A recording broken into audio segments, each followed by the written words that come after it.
Weather tonight. It's feeling pretty good, ready to watch some football. Yeah, it said it was supposed to get up to about 32 degrees tonight, which is the point of freezing. It's going to be pretty cold tonight, so everybody's wrapped up, bundled up, and ready to go. And Randolph County on the field right now, warming up.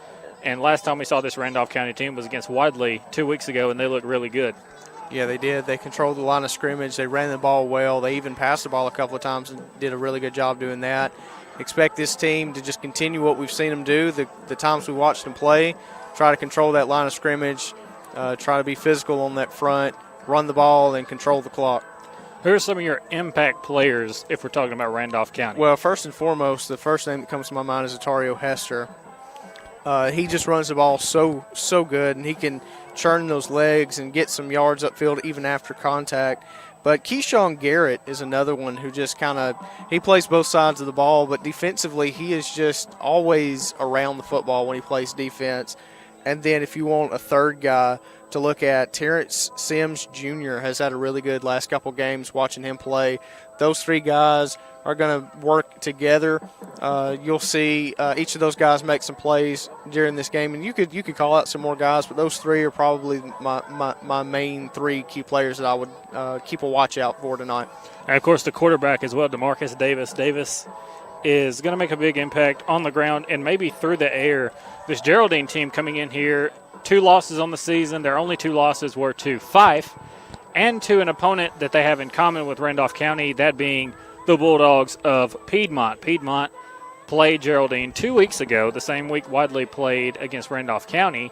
Piedmont beat Geraldine 26-6, and if that's any implication, Randolph County should be pretty good here. But it rained all the first half of this week. It's petered off a little bit Thursday. Didn't rain at all today, but the field definitely worse for wear. Absolutely. You can definitely tell there's been some rain, and it's still very moist ground, very wet. And so it's going to be interesting to see how boggy it still might be out there tonight. It might slow the players down a little bit, but it's definitely going to be a factor. But just ready to watch these guys play. Like you said, Randolph County played a really good game against Piedmont. They kind of got away from them in the fourth quarter, but it was a close game up until that point. And this Geraldine team lost to Piedmont, so it's going to be a good game. I think that Randolph County has a really good shot at winning this game, but don't look past them. Don't look to the third round. You got to get past round 2 before you can make it to round 3. And Randolph County, of course, made it all the way to the Super 7 last year at Bryant-Denny Stadium. They're looking to go back to the Super 7, but this time have a different outcome, and it's going to continue here tonight against Geraldine in round 2. They won their round 1 game pretty handily. They'll play Geraldine round 2, and then they'll think about next week. They'll cross that bridge when they get there. Right now, you've got to take care of business tonight. And speaking of taking care of business, the Bulldogs of Wadley had to travel all the way down to Mobile, Alabama, and they're playing St. Luke's Episcopal. And St. Luke's has a really, really good quarterback. He's 5'9", runs about a 4.4 40, which is really, really fast. And they've been dangerous all year long. They were the number 1 seed out of the region with Marengo, who we played last year, who's also a really good football team. That team is playing – Marengo's playing Lynette tonight in Lynette. Wadley playing St. Luke's at St. Luke's. Wadley will have to contain that quarterback. And I've talked to Taylor Jones, who works with the Wadley broadcasting team, and he said Coach Farr told him that they should be able to control the offensive. They should be able to control the line of scrimmage, which is going to limit what that quarterback can do. Yeah, if you can control time of possession, you drain, just like Wadley's really good at doing. They're really good at draining 6-7 minutes off the clock when they have the ball. If they can do that and keep the ball out of the hands of that quarterback, that's going to help them tremendously. And so if they are able to score 2 or 3 times in a half and not allow but maybe 2 touches for the other team, then that could really be a factor in that game. Wadley's definitely got the talent. They've got the scheme to beat St. Luke's, but it's just going to come down to execution tonight. Like you said, I believe they've got the kind of scheme to do it, because the best way to stop a potent quarterback is to keep the ball out of his hands. Absolutely. And Wadley does exactly that with how they possess the football for maybe 6 minutes and then you finally get it in the end zone. You get 1 or 2 stops, and Wadley's just draining the clock. and it starts to wind down on the other team. Right. And that's what we saw last week when they played against Brantley. They finally wore Brantley down, and they were able to pull it out in the end in a big victory. That was the biggest victory of the season for the Bulldogs, playing against another set of Bulldogs in Brantley that's a really, really good football team. But they'll have their hands full tonight against St. Luke's. We hope they pull out a win. Hoping Randolph County can pull out a big win here in Geraldine tonight. About 20 minutes until kickoff in this ball game. We're going to take a 3-minute break. You're listening to Area High School Football on WLWE 94.7. Southern Ambulance Transport is always on call and always there when you need them. And we hope you don't need them, but if you do, call 256-357-2222 or 1-800-757-7367. They are your reliable emergency and non-emergency transportation, the highest quality of service. Southern Ambulance Transport is always ready. Call 256-357-2222 or 1-800-757-7367. Randolph County Concrete would like to thank our police officers, Sheriff's Department, Rescue Squad, and volunteer firemen for their continuous efforts to keep our businesses, families, and communities safe while putting themselves in harm's way every day. Thank you all. Eye Care of Alabama, efficient and effective eye care close to home, proudly supports Randolph County, Hanley, Woodland, and Wadley high school football teams and academics. Dr. Mohan and the staff at Eye Care of Alabama offer cutting-edge technology, and they strive for excellent outcomes with every patient to get the best vision and medical eye care possible. Protect your eyes and vision with regular eye exams. Care, credit, and most vision and medical insurances accepted. Eye Care of Alabama in Roanoke, Heflin, and Piedmont. Learn more about our services online on Facebook, Instagram, Twitter, and on our website. Call 844-480-2020. Go Teams! Banking local matters. When you keep your money here, it stays in the community to support local businesses and schools and farms. At First Bank of Alabama, we've been serving this area for more than 160 years. We care about our community and the people who live here. So when you bank here, you make being here better for all of us. First Bank of Alabama, the official bank of here. FirstBankAL.com. Equal housing lender, member FDIC. What does Mike Fields really do? Does he fix fenders and hoods? Does he straighten frames? Does he paint things? Does he work with insurance companies? What does Mike Fields Body Shop really do? Well, they do all those things, but what they really do is take a wreck and turn it back into the car that I love to drive, the car that I like to get behind the wheel and just drive and drive. Thank you, Mike Fields Body Shop, for doing what you do, because you do it right at Mike Fields Body Shop, 123 Industrial Drive, Roanoke. Hi, this is Steve Smith, manager at Russell Do It Center in Roanoke. On behalf of the Russell Companies and all the employees at Russell Do It Center, I'd like to offer a big congratulations to all the area high school football teams on their efforts this season. Russell Do It Center is pleased to have been part of the support of area schools and helping to bring you area high school football on Eagle 102.3. We also want to thank you for your business and pledge our continued efforts to provide you with the finest products and service available. Come see us at Russell Do It Center, Highway 431, Roanoke. You're listening to Alabama Area High School Football on WLWE 94.7 FM, 1360 AM, and online at eagle1023.com. Welcome back. 17 minutes to kick off here. Randolph County just now going off the field and heading toward their locker room to our left. Looks like they're building a brand new locker room for the Geraldine team down here to our right. It's going to be a nice facility. It's a really nice place up here in Geraldine. I mentioned to Mike on the way up here, a lot of country land out here, a lot of farmland. These people, this school really big into FFA. Is every time we had an FFA meeting, state-wise, they were always there. Region-wise, state-wise, they're really passionate when it comes to that, and a lot of good land out here. This is a really nice football facility. Yeah, it really is. Nice field, nice facility, and really so far nice people. They've been really kind down here. Really accommodating so far. So, and this, I told Mike it kind of reminds me of the way Thomasville looked, with the same kind of scoreboard, except they don't have a video screen in their scoreboard, but they got a beautiful bulldog painted as the midfield logo. It looks just like the Georgia Bulldog with the Georgia G, except it's in purple and white instead of red and black. It's a real nice looking place. It's Geraldine in purple. Randolph County going to be in white tonight. So some of the Geraldine players to watch out for going to be looking for Austin Hall, Austin King, and Drew Hall. Those guys probably going to get the ball a lot tonight for the Bulldogs of Geraldine if they're going to try to beat Wedowee. What's the keys to success for Geraldine? Well, the biggest key for success is you got to have success in the trenches defensively. Randolph County can really run the ball well, and they have a lot of talent that they can feed it to. Atario Hester being the lead guy out of the stable, he can run well, and he can push through tackles, and he can break tackles. And so you're going to have success on the line of scrimmage defensively with some pushback. You don't want to be beat there, because if you're beat as the defensive line, then that just gives 2 yards already for a running back.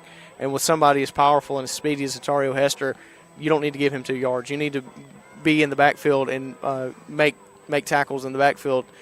Secondly, if you do get that pushback, you need to make open field tackles. Don't arm tackle. If you arm tackle, you're not going to have success tonight. So you got to make sure that you are doing everything you can to bring down the ball carrier and not arm tackle. Those would be defensively what I would say. And then obviously special teams. If you can find success on special teams and not even worry about giving it to your offense, you can just score on special teams, then you're going to have success there as well. Yeah, and the big thing is they have to try and control the line of scrimmage against Randolph County. Right. And we know how good Randolph County's linemen are on both sides of the football. We've seen it all season long. These guys can really move the pile. Yeah, they can. They're just a very good unit. They work well together. They can get really good push right off the line of scrimmage. They're really quick, really strong, and so that is a tall order when you say you have to beat Randolph County on the line of scrimmage. And it may sound simple, it may sound cliche, but Yep. It is absolutely 100% the truth. You have to find success there, because if you don't, you're going to get tired. Randolph County runs a body blow style Yep. of offense. They're not looking for haymakers every time. They're not looking for the knockout punch right now. They're just going to body blow, body blow, body blow. Okay, we only got 3 yards this time. We'll run it again, and it'll end up breaking for 25, end up breaking for 40, end up breaking for a touchdown. So, you've got to be able to go blow for blow with them, and Yeah. so you have to be able to be strong in the trenches. If not, it's going to be a long game for Geraldine. Yeah, they're not like Mike Tyson or Rampage Jackson where you're looking for the big knockout punch early. Right. They're like Floyd and Mayweather where they're very calculated with the punches that they make, and they're going to wear you down, and it's hard to go 4 rounds with them for 12 minutes. Exactly. And where Floyd, you make that example, and that's a very good analogy. Floyd gets a lot of flack because he doesn't really throw a lot good of punches. defense. Yeah, he's just back. Yeah. He gets punch. You're like, oh well, he lost 3 rounds. Yeah, but he was working him and then gets a knockout in round 4 or 5. He lost a round, but he won the fight. Exactly. So that's really all that matters. You can for Randolph County tonight, you can afford to lose a couple of plays. You can even afford to lose a quarter, but they know that their strong suit is the line of scrimmage, and they don't lose many battles there. And if you're Geraldine, you have to be better consistently, not just one play, not just one quarter, but consistently for 4 quarters. You have to be better than Randolph County on the line of scrimmage. If they can do that, then Geraldine wins the game. And Randolph County, like you said, they're going to come out body blow. And by the 4th quarter, when you're in the trenches and you play Ironman football, you play both sides of the ball, right, and you have faced that offense and that defense the whole game, you're wore out by the 4th quarter. At that point, it's a test of willpower, and it's a test of how have you trained, and it's a test of want to, exactly. And so it's really going to come down, if it's a close game in the 4th quarter and both teams are tired, it's going to come down to who wants it more at that point. You've got to not just be physically in the football game, you have to be in it mentally as well, right, because this team's going to wear you down. Exactly. And that's what all good teams do. They wear you down mentally. They'll stress you out mentally if you're a defensive or offensive coordinator as well. But that's just a well-coached, disciplined football team. For Randolph County, they have to not get as many penalties. Yeah. Penalties will be a killer. And we've watched it, the Wadley game last week. There were so many penalties that game. Randolph County, they're a team that's so good that they can afford to make a few penalties. But if you're Coach Pat Prestridge, you don't want them. You don't want a single penalty because he strives for perfection, and that's what he wants to take them to the state championship with is perfection. Try to get perfect. Yeah, you can't afford mental errors, and Coach Prestridge has done a tremendous job with this with his guys. Him and his coaching staff have done a really good job of creating a good scheme to be successful, and they have instilled in their players a desire to win. That is key to win a football game. All right, and sounds like we're maybe getting ready for the national anthem and the prayer here. We ask that everyone rise and remove your hats as Reverend Chris Andrews brings our invocation. Let's pray. Most gracious and loving Heavenly Father, we thank you, Lord, for your many blessings. We have so much to be thankful for. We are thankful for these two teams, these two schools, these two communities that are represented here tonight. Lord, we ask your blessings upon those squads as they participate in this game. Keep them safe. We thank you for traveling mercies here, and we pray for traveling mercies on our way home. Lord, we pray that tonight's game will be played with good sportsmanship. And Lord, everything we say, everything we do, Lord, we pray it will be to your honor and glory. We love you, and we ask all these things in Christ's most precious name. Amen. Please remain standing, and as we now honor our country and our servicemen and servicewomen at home and abroad, especially our veterans, as the national anthem is played by the Geraldine Purple Pride Marching Band.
Thank you.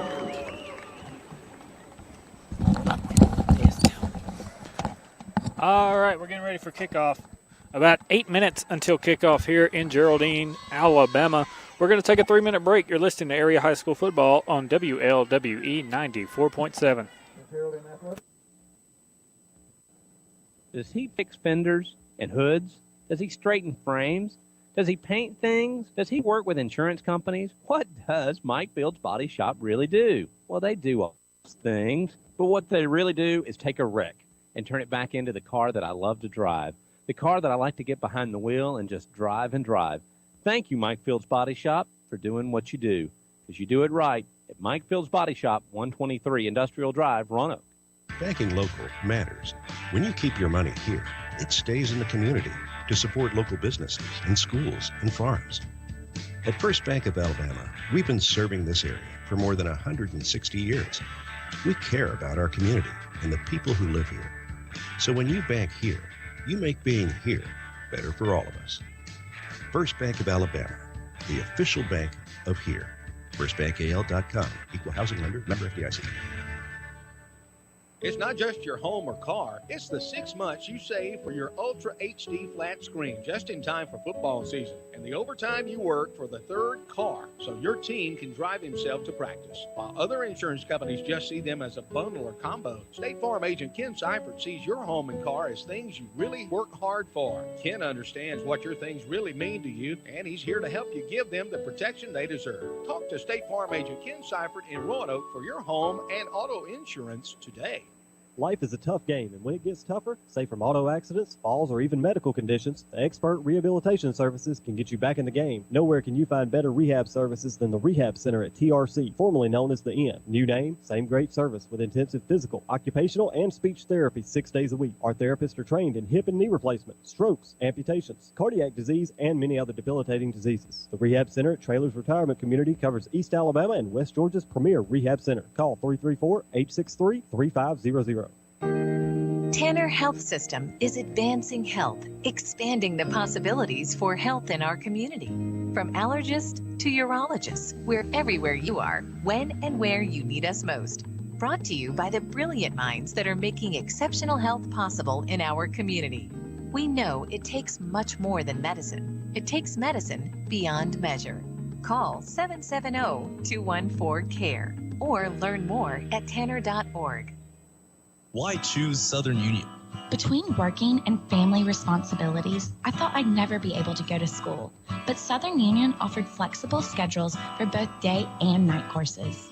At Southern Union, I was able to take classes that gave me hands-on experience to aid in my future career. I really needed a calculus class, but couldn't fit calculus into my schedule this semester. So I went to Southern Union and it transferred back to my university. Keep going at Southern Union. Your journey has just begun. For more information, visit suscc.edu.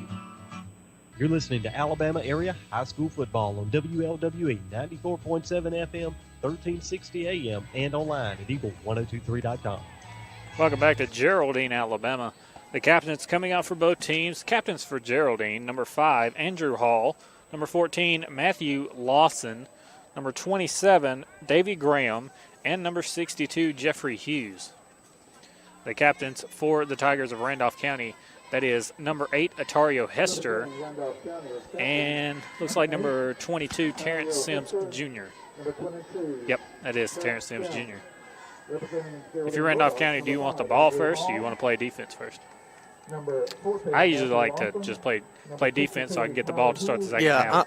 I like the defense first strategy unless you can score quick, but that's not Randolph County's motif. They like to run the clock, so I would in this situation want the ball first. Plus they just want to impose their will, which they definitely love to do, kind of set the tone. So it's all up to Coach Prestridge and what they want. We got about 3 minutes until kickoff, they say. The coin is flipped. Let's see what they say. So Geraldine defers. They won the toss. They defer to the second half. So the Tigers of Randolph County will get the ball to start this ball game. Special shout out right now to the Chambers Academy Rebels, as the Rebels won a state championship today. Their first state championship. They won 22-12 over Crenshaw Academy. A big win for Coach Allen and the Rebels. They have been to the state championship game. They have been in Troy for 4 years in a row. That's a feat in itself. And they won finally this year. And the city of Lafayette is very happy about it.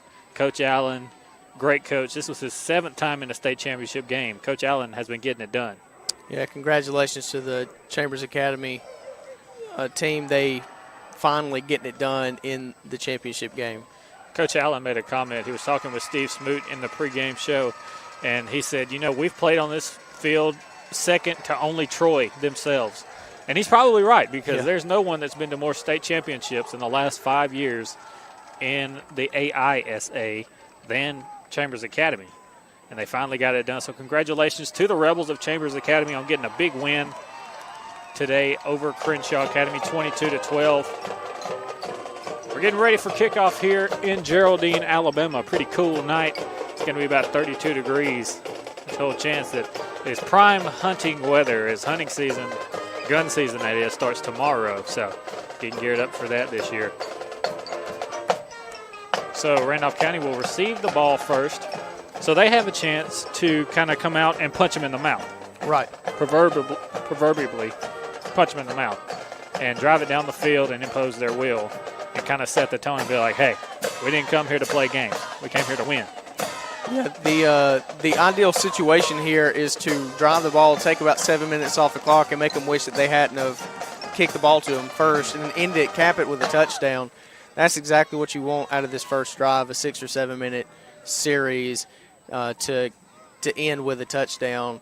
And then now that would make Geraldine feel like they're fighting out of a hole, which is exactly what you want. Kicking off for the Bulldogs of Geraldine. Let's see, trying to get the number on him. Back deep to receive for Randolph County, number 10, Dante Jordan, number 8, Atario Hester, and number 7, Trey McFarland. So we're getting ready for the second round of the Class 3A state playoffs. Here, a beautiful yet cold night in Geraldine, Alabama. Number 12 getting ready to kick off for Geraldine. We don't have a number 12 on our roster, so we'll have to try to get that from the PA. Kick from right to left, lining up from the 40, and here we go. Second round has started. The kicker falls down. The kick goes to Trey McFarland. McFarland looking for running room. He cuts back at about the 25-yard line. They'll take him down at the 29, and that's where the Tigers of Randolph County start 1st and 10. Good kick coverage on that play. And, Kyle, you mentioned that the kicker kind of slipped on that play. That might be a sign of how that field is feeling. Yep. We mentioned the field conditions in the pregame show tonight. It's been very wet for the first part of the week, and this field just soaked it all up in the middle of the field. There's a hump right there in the middle of the field, and that hump soaked up all of the water. Both of the ends toward the sidelines look great, but the middle of the field, very muddy. So a wishbone set for the Tigers of Randolph County, and they want them to reset the play clock before we start here.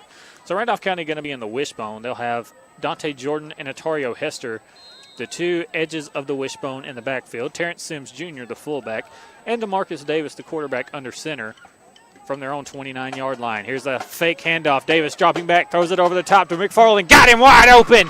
McFarland down to the Geraldine 47-yard line. What a beautiful pitch and catch right there from DeMarcus Davis to Trey McFarland. And that's a beautiful call from the offensive coordinator, because if you're Geraldine, you watch film all week and been like, hey, this team likes to run the ball. We need to stack the box. Davis saw that they stacked the box, and he ran a little play action, had a man wide open, and hit him in stride. Yeah, I really like that play call there. Although it goes against, what we said this drive was going to look like, that was just a tremendous play to get a first down. Wishbone set. Randolph County gets Geraldine to jump. Fumble! Atario Hester fumbles the football, and Geraldine falls on it at the 50-yard line. We mentioned the field conditions and how slippery it was. They didn't throw the flag for offsides, but half the defensive line was offsides. No flag, and Geraldine's going to get the ball at the 50-yard line after an Atario Hester fumble. After a big play and a great first down, they're going to lose this football. You got to keep away from those mental mistakes. Even if the ball is slippery, you got to hold on to it. So no one in the backfield. Quarterback under center, takes a snap, hands it off to the near side on a swing play to his running back, number 22. He's run out of bounds after a gain of about 3. That is Joseph Kermendy. Kermendy with a pretty good run on that play. Geraldine runs a weird formation. It's kind of like a wing tee, except there's no one in the backfield. The man who plays fullback in the backfield is lined up to the far left side. They'll fake this play. Quarterback dropping back to pass. He's hit in the backfield, goes down. Big sack on the play, and that is Prothrow, number 26, with the big sack. Prothrow has been a big factor in this defense the past couple weeks, and I tell you, that is Randolph County showing that they can control the line of scrimmage. Back-to-back plays, they allow a short gain and then get a sack for a loss of about 5 or 6. My goodness, that is a great, great defensive stop right there. Jamison Roel, the quarterback, number 21 for the Bulldogs of Geraldine. They'll line up in a Wildcat set here. 2 H-backs to the far side of the field. Handoff up the middle to number 5 on 3rd and 13, and he's not really going to go anywhere. That's Andrew Hall on the carry. He'll be 1 yard short of the original line of scrimmage, so it's going to be 4th and 11, and Geraldine will have to punt. Good first drive for the Randolph County defense, and like you said, they showed that they can dominate the line of scrimmage with no issue at all. Geraldine now lining up to punt, number 12 back to punt. Punting from his own 49. Here's a snap. Good punt End over end, it's going to bounce towards Randolph County. Player picks it up, then he slips. Flag on the play. That is a face mask. I mentioned that the player slipped. That was Dante Jordan on the return, by the way. Dante planted his foot in the ground and tried to juke a man, and when he juked, he slipped. And when he slipped, one of the Geraldine players grabbed him by the face mask. And that's an unfortunate situation for Geraldine because the tackle would have been fine if he wouldn't have slipped, but when he slipped, that's what caused the face mask. Yeah, that slip is going to work out in the favor of the Wadley Bulldogs. Excuse me, Randolph County Tigers. They said Bulldogs, and I thought Wadley. I know. Geraldine. That's going to work out in the favor of the Randolph County Tigers. Not a really smart play by Dante Jordan to pick up that ball that should have been a fair catch called. So it was really dangerous. Works out in their favor, though, as they get 15 extra yards at the end of that. Power eye set. Otario Hester dots the eye in the backfield. Two fullbacks, Sims and Dante Jordan. Here's a snap toss to Otario Hester to the far side of the field. Otario can't find his footing so far. He's slipping all over the place. Yeah, I think he's on a slip and slide. That middle part of that field is just so dark and wet that really probably what you want to do is just get it over to one of these hashes and just run the edge. I think that's what they're trying to do with the toss play to the far side. They're trying to get it over to the near hash to their sideline so he can get green grass. Wishbone said once again, Dante Jordan gets the handoff to the near side. There goes Jordan. He gets a hold. There he goes. Near sideline. One man to beat. 40, 35. Cuts back. Stiff arm. Jukes another man. Runs over another, and he's finally taken down at the 35-yard line. The tackle made by number 21, Jamison Roel. And now Dante Jordan didn't have any problems running on that play. Dante's going to look at Otario and say, hey, you knew my cleats? Because he didn't have any problem slipping. Yeah, that was a tremendous run. And he was run down by this Geraldine defense. Number 5 for Geraldine ran him down. He is a fast man. Andrew Hall, that's a running back. But there was a flag on the play. I mentioned it. They don't need any flags. There was a block in the back on that play.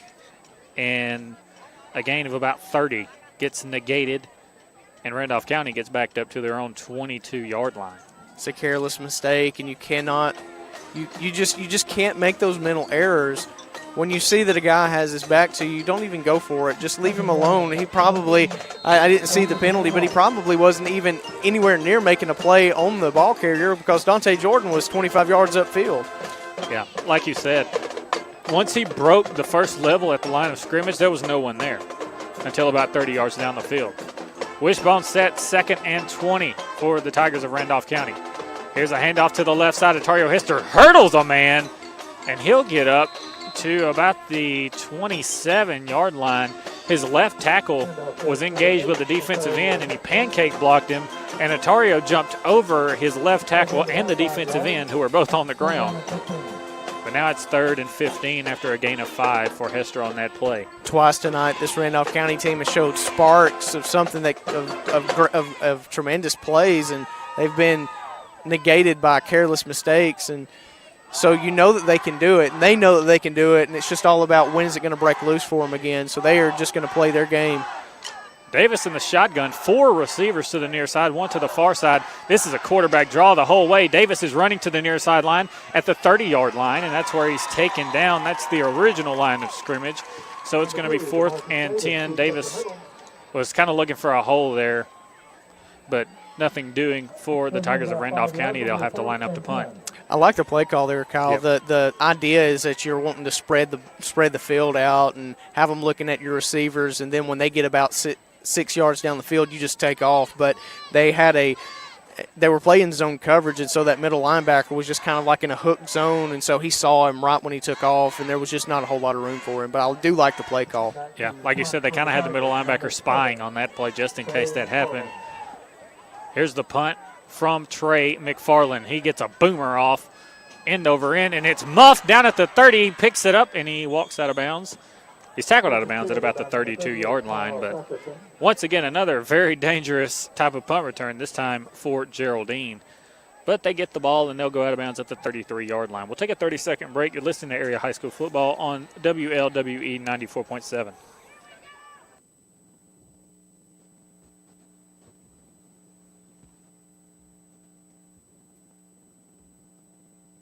here, it stays in the community to support local businesses and schools and farms. At First Bank of Alabama, we've been serving this area for more than 160 years. We care about our community and the people who live here. So when you bank here, you being here, better for all of us. First Bank of Alabama, the official bank of here. FirstBankAL.com, Equal Housing Member FDIC. You're listening to Alabama Area High School Football on WLWE 94.7 FM, 1360 AM, and online at eagle102.com. On first down, the Bulldogs of Geraldine line up in the wild dog formation.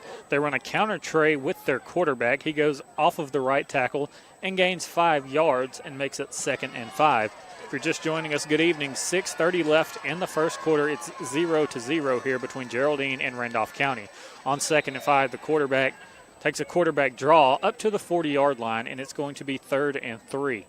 What it seems like to me is Geraldine might have watched the film Piedmont had against Randolph County, and they're trying to replicate and duplicate what Piedmont did to beat Randolph County a few weeks ago. Yeah, they definitely have the guy to do it. Piedmont beat Randolph County with a lot of quarterback runs, and they've got the guy to do it. This guy is really, really fast. But so far, Randolph County is controlling this line of scrimmage. Wildcats set, handoff up the middle to number 5. He's not going to get the first down. That's Andrew Hall, and Hall will get a gain of 1 on the play, but now it's 4th and 2, and if you're Geraldine, what do you do? Do you go for it? You're at your own 42-yard line. It looks like they're going to punt. Yeah, at this point of the game, it's still the first quarter. It's early. If I was on the 50 or on the opposite side of the 50, I'd go for it. But at this point, no, I'm going to punt it. This is a smart decision by Geraldine. Got to watch for the fake here if you're Randolph County. Lining up to punt number 12 for the Bulldogs of Geraldine. Back deep to receive Dante Jordan. And he kind of muffs the snap, picks it up, punts it, spiraling punt. It'll bounce at about the 30 and take a Randolph County roll. Oh, really? He thought he was going to get away with that. But he's wrong. Number 4, Jackson Bearden. When the ball bounced up in the air, Jackson Bearden from Geraldine kind of did a swoop motion and threw it like he was throwing a softball and threw the ball all the way down to the 15 thinking, oh, they're going to down it at the 15. No, they're going to down it where you touched it, which is at the 29-yard line. Yeah, and, you got to try. You got to try. That was too blatant to really try that one. So now at the 29-yard line, it's 1st and 10 for Randolph County. Moving from our left to our right, we're on the home press box, and they're moving from our left to our right at the 29-yard line. Wishbone set for the Tigers. Fakes the handoff. Davis dropping back, throws it deep for the big man, Trey McFarland. He tries to come down with it with one hand, but he can't do it as the defender was all over him. And you could see once he was going on kind of an out route, but it was like a 25-yard out route. And when he was trying to cut back from midfield toward the sideline, both he and the corner almost fell down, and the corner kind of grabbed his arm to get his balance. Not really pass. Well, it could have been pass interference, but I mean they're both slipping and sliding. They're trying to get the ball. Yeah, definitely. I think it should have been called because the guy, you can't grab onto the player. He had one whole arm. Exactly. So it definitely could have been a holding or a pass interference call. But, yeah, both of those guys are slipping and sliding out there. Shotgun set for Davis. Dropping back to pass. He's throwing a screen to Hester. Hester catches it, and he slips and falls at the 35-yard line. Hester had nothing but green grass. I'm talking about that could have been a touchdown. But he slipped and fell after a gain of 5. There was no one anywhere near him, and beautiful blocking down the field. We made a couple of jokes this season, Kyle, about the turf monster being kind of the 12th man for the defense, but it really tonight is a factor, and especially in that middle of the field. It's not even turf tonight. Yeah, it's just grass, but that water on that grass is just being a booger bear for them. And the thing about playing on a wet surface, that can even out a lot of deficiencies you have talent-wise or depth-wise. Shotgun set, 2 receivers to either side. Davis snaps it and whistles blow. I think that's going to be a delay of game on the offense. That'll back them up. And now it's going to be 3rd and 10. So Randolph County struggling tonight with the field and with a few penalties. quarterback's got to keep his eyes on the play clock, but also as a head coach, it's kind of you got to keep your eyes on the play clock too. Right. Can't make those kind of mistakes. 3rd and 5, you have a very good opportunity to get a first down. Now this 3rd and 10 makes it harder. 3rd and 10 in the shotgun. Davis dropping back to pass, throws a screen over the top to McFarland. McFarland cuts it upfield. There he goes down the midfield, runs over a man at the 50. First down all the way to the Geraldine 47-yard line.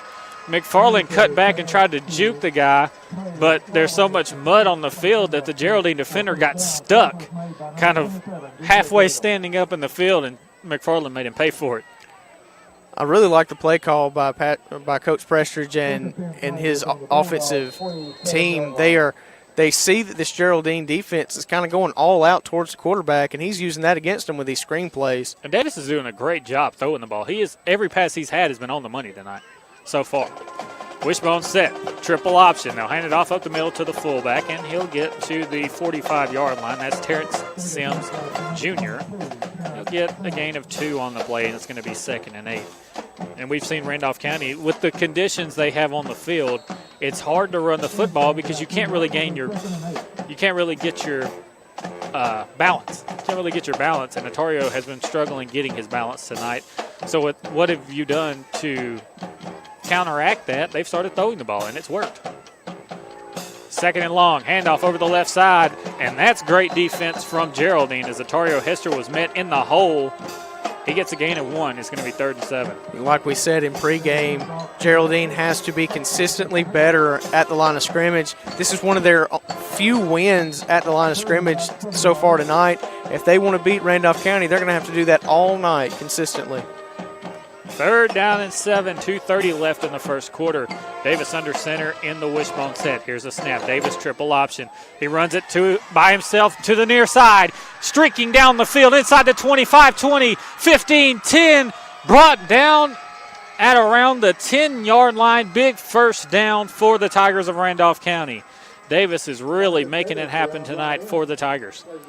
That time the Geraldine defense got caught looking at the running back, both on the fake to the running back up the middle, and then on the option they locked in on the running back, forgot completely about the quarterback, and he just took off running with a great gain and a great first down inside their own 10-yard line. Think about that. The triple option, you're reading the defensive end, and it looked like everyone fell for the fullback dive there.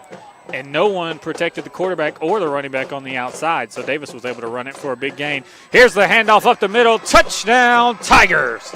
Otario Hester walks into the end zone for a score, and the Tigers of Randolph County draw first blood. And although that didn't come off of one possession, it just as well might have, because they have taken quite a bit of time off this clock. There's only about 2 minutes left in this first quarter. And that's exactly what you want, a score with a little bit of time left to go in this first quarter, and you've got Geraldine in a hole. Now lining up for the PAT is Randolph County. Here's the snap, the hold, the kick is up, and it is way up. It is good. The kick is good. Randolph County up 7-0 here with 2:22 left in the first quarter. We're going to take a 30-second break. You're listening to Area High School Football on WLWE 94.7. Eye Care of Alabama, efficient and effective eye care close to home, proudly supports Randolph County, Woodland, and Wadley high school football teams and academics. Dr. Mohan and the staff at Eye Care of Alabama offer cutting-edge technology, and they strive for excellent outcomes with every patient to get the best vision and medical eye care possible. Protect your eyes and vision with regular eye exams. Care, credit, and most vision and medical insurances accepted. Eye Care of Alabama in Roanoke, Heflin, and Piedmont. Learn more about our services online on Facebook, Instagram, Twitter, and on our website. Call 844-480-2020. Go Teams. You're listening to Alabama Area High School. Welcome back. So the Tigers of Randolph County strike first. And now McFarland from Randolph County lining up to kick off. Back deep to receive is number 5 for Geraldine. This kick straight up in the air, end over end, will be fielded at the 25-yard line, looking for running room. And he's knocked down right at the 34-yard line, so pretty good field position.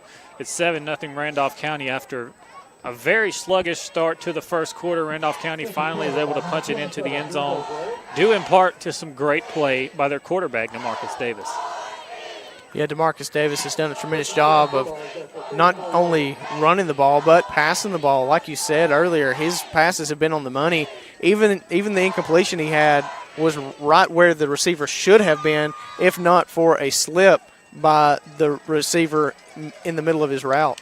Joseph Kermendy in the wild dog formation at their own 34. Brings a man in motion. They'll run an option. He's going to run it up the middle. There's a flag on the far side of the field at the 32-yard line, and that is in the place of kind of an illegal shift, illegal motion type flag, or offsides. We'll see.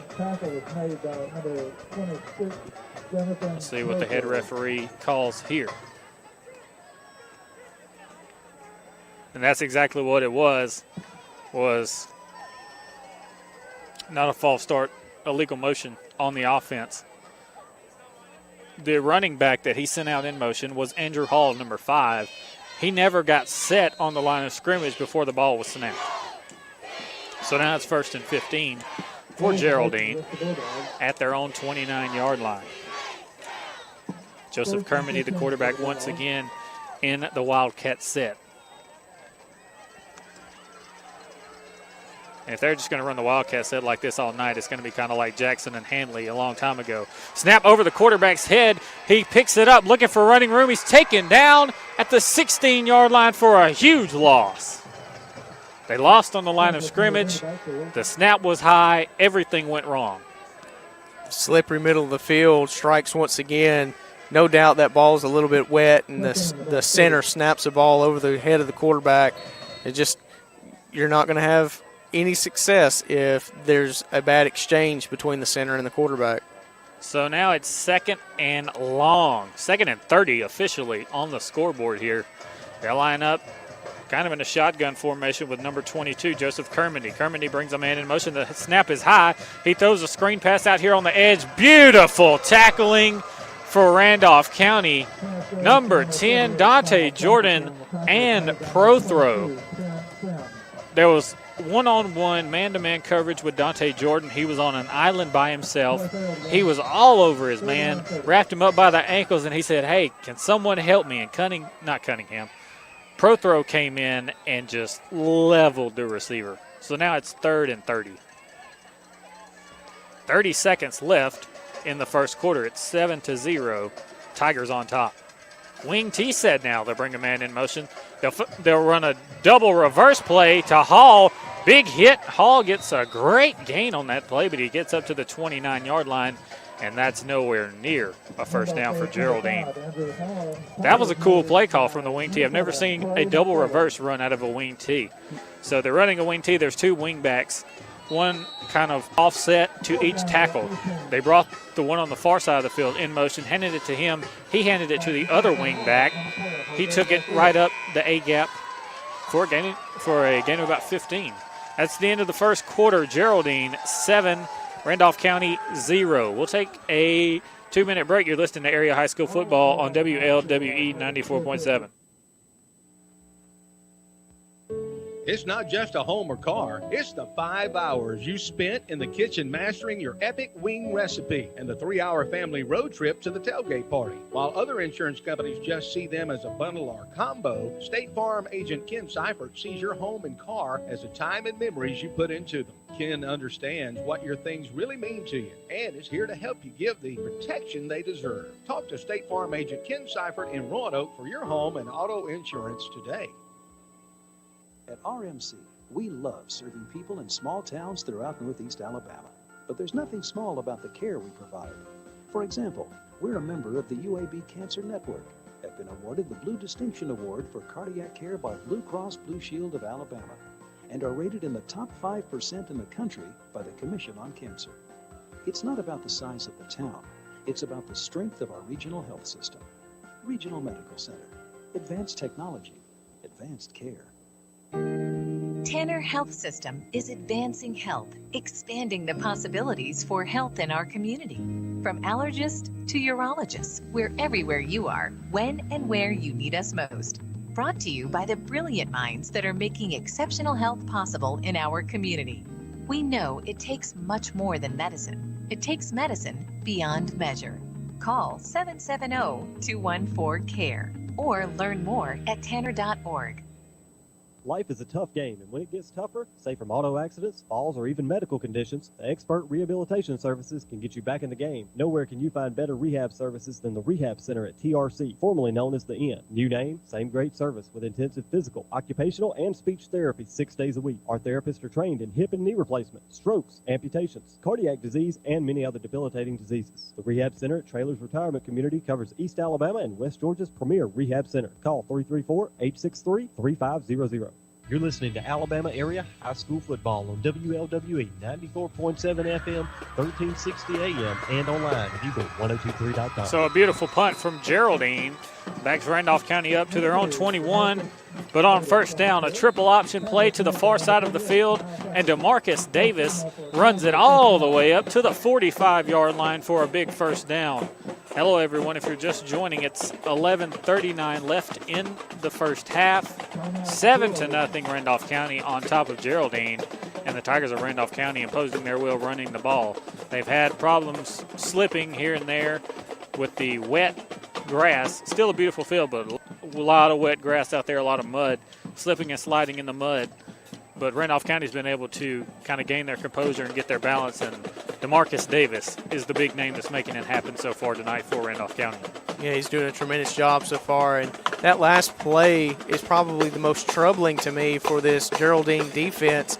They had 10 men in the box with only one guy lined up to the outside, and there was a triple option run, and they fed it to the fullback on that play, and he ran up the middle for about 20 yards, and you had 10 guys there to stop him, and nobody got a hand on him until he already had a first down. So that's just showing me that one of the keys that we talked about for this Geraldine team, if they're going to win tonight, they're going to have to control that line of scrimmage.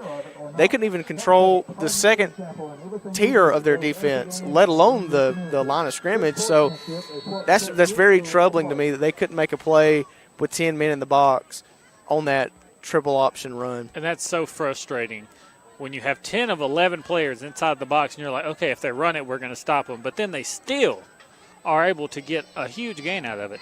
Wishbone set, handoff to the far side. Dante Jordan stiff arms a man going down the sidelines. First down all the way to the Geraldine 39-yard line. What a run. That stiff arm was a lot like Derrick Henry against Michigan State. Just get off of me. And that's exactly what you can do when you feed your guys up the middle. You make all eyes on that defense lock in on the middle part of that offensive line, and they forget, hey, you can run on the edge too. And so Dante Jordan was able to get to the edge and for a first down. First and 10 from the 39. Davis under center. Snap, handoff to the near side. Looking for running room is Hester. Not going to find much. He'll get a gain of 3 on the play. But his left guard right there slipping and sliding got beat by his man. Score update now from Mobile, Alabama. St. Luke's 6, Wadley 0, 5:33 left in the first quarter. That one's going to be a hard-fought game for both of those teams. Whoever comes out of that, they're going to earn it. Definitely going to earn it tonight. So Randolph County gets 2 yards on first down. It's 2nd and 8. They'll line up in the wishbone once again. Davis under center. Snaps it, dropping back to pass. Looking long on the go route for McFarland. Got him! Touchdown, Tigers! McFarland wide open for the touchdown. What a throw. Once again, we mentioned Davis and how he's been on the money, and he continues to be on the money. He dropped that one in there like a fisherman dropping his bait to a fish. Yeah, that was tremendous. A great throw right in the breadbasket. You can't ask for a better throw. Just a tremendous play. I love the play call. You've called so many runs. Go ahead and open up the pass, throw it, and a touchdown. Here comes the PAT, and the PAT was blocked, but there was a flag before the play. Let's see what the call is from the head referee. Dead ball, offsides on the defense. Well, that may have played into why they blocked the PAT. But I'll say this. DeMarcus Davis is a very highly underrated passer. Randolph County gets a lot of praise for how they run the ball over and over again and just pound it down your throat. But DeMarcus Davis has been the man tonight through the air and on the ground. Yeah, he's been very complete so far tonight with only, if I recall correctly, only one incompletion, which really wasn't his fault. He threw the ball exactly where it should have been. His receiver just slipped. Yeah. And so it's just one of those things, but he's done a really good job tonight. After the penalty, the Tigers are going to go for two. Handoff Dante Jordan, dives, he's in. 15-0 now, Randolph County on top of Geraldine here in the second quarter. We'll take a 30-second break. You're listening to Area High School Football on WLWE 94.7. Why choose Southern Union? Between working and family responsibilities, I thought I'd never be able to go to school. But Southern Union offered flexible schedules for both day and night courses. At Southern Union, I was able to take classes that gave me hands-on experience to aid in my future career. I really needed a calculus class, but couldn't fit calculus into my schedule this semester. So I went to Southern Union and it transferred back to my university. Keep going at Southern Union. Your journey has just begun. For more information, visit suscc.edu. You're listening to Alabama Area High School Football on WLWE 94.7 FM, 1360 AM, and online at eagle1023.com. So Randolph County now coming out to kick it off from their own 40-yard line from our right to our left. It's 15-0. Tigers on top of the Bulldogs of Geraldine. And, man, Randolph County looked really good on that drive. And so far, DeMarcus Davis has been the answer, like Allen Iverson tonight. He's been all over the place, throwing it, running it, to just outclass the defense. So now the kick coming from Trey McFarland, who just caught the big touchdown pass. And it's an end-over-end kick. He gets a boot into this one. Fielded at the 15-yard line. Looking for running room is Geraldine, and he's snowed under at the 30-yard line. That's where they'll start 1st and 10. So Geraldine coming back out. You're down 15-0. It's the second quarter. You've got to change something. You've got to try and throw the ball somehow because running the ball has not worked on Randolph County, except for that double reverse you just ran. That's it. Yeah, you can't get one-dimensional. Right. You can't be one-dimensional, but you can't get too much. You can't get too worried right now. It's only a 15-point game. It's only 2 possessions, but you have to start passing the ball, like you said, because the run's not working. No one in the backfield. Quarterback dropping back to throw it. Throws it over the middle. It is caught. Wide open down the middle of the field. There he goes to the near sideline. Big hit from Dante Jordan at the 32. They throw a flag for targeting, possibly. And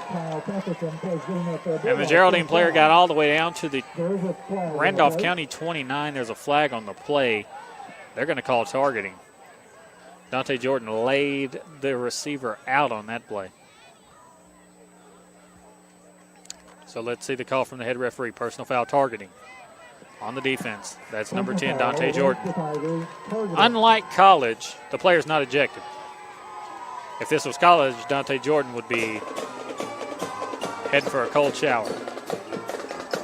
Looking at it from this angle, Kyle, I could definitely see why they would call the flag there. He did kind of duck his head, but I feel like just from how I saw it, that he hit with his helmet, hit with his shoulder. Yeah. But you can't duck your head when you're going in for one of those big hits. That's what allowed for the flag to be thrown. And they're not going to replay that as well. I'm not sure if Geraldine even has replay.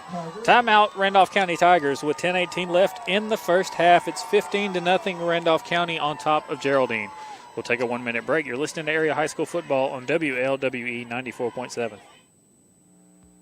It's not just your home or car. It's the 6 months you save for your Ultra HD flat screen just in time for football season. And the overtime you work for the 3rd car so your team can drive himself to practice. While other insurance companies just see them as a bundle or combo, State Farm agent Ken Seifert sees your home and car as things you really work hard for. Ken understands what your things really mean to you, and he's here to help you give them the protection they deserve. Talk to State Farm agent Ken Seifert in Roanoke for your home and auto insurance today.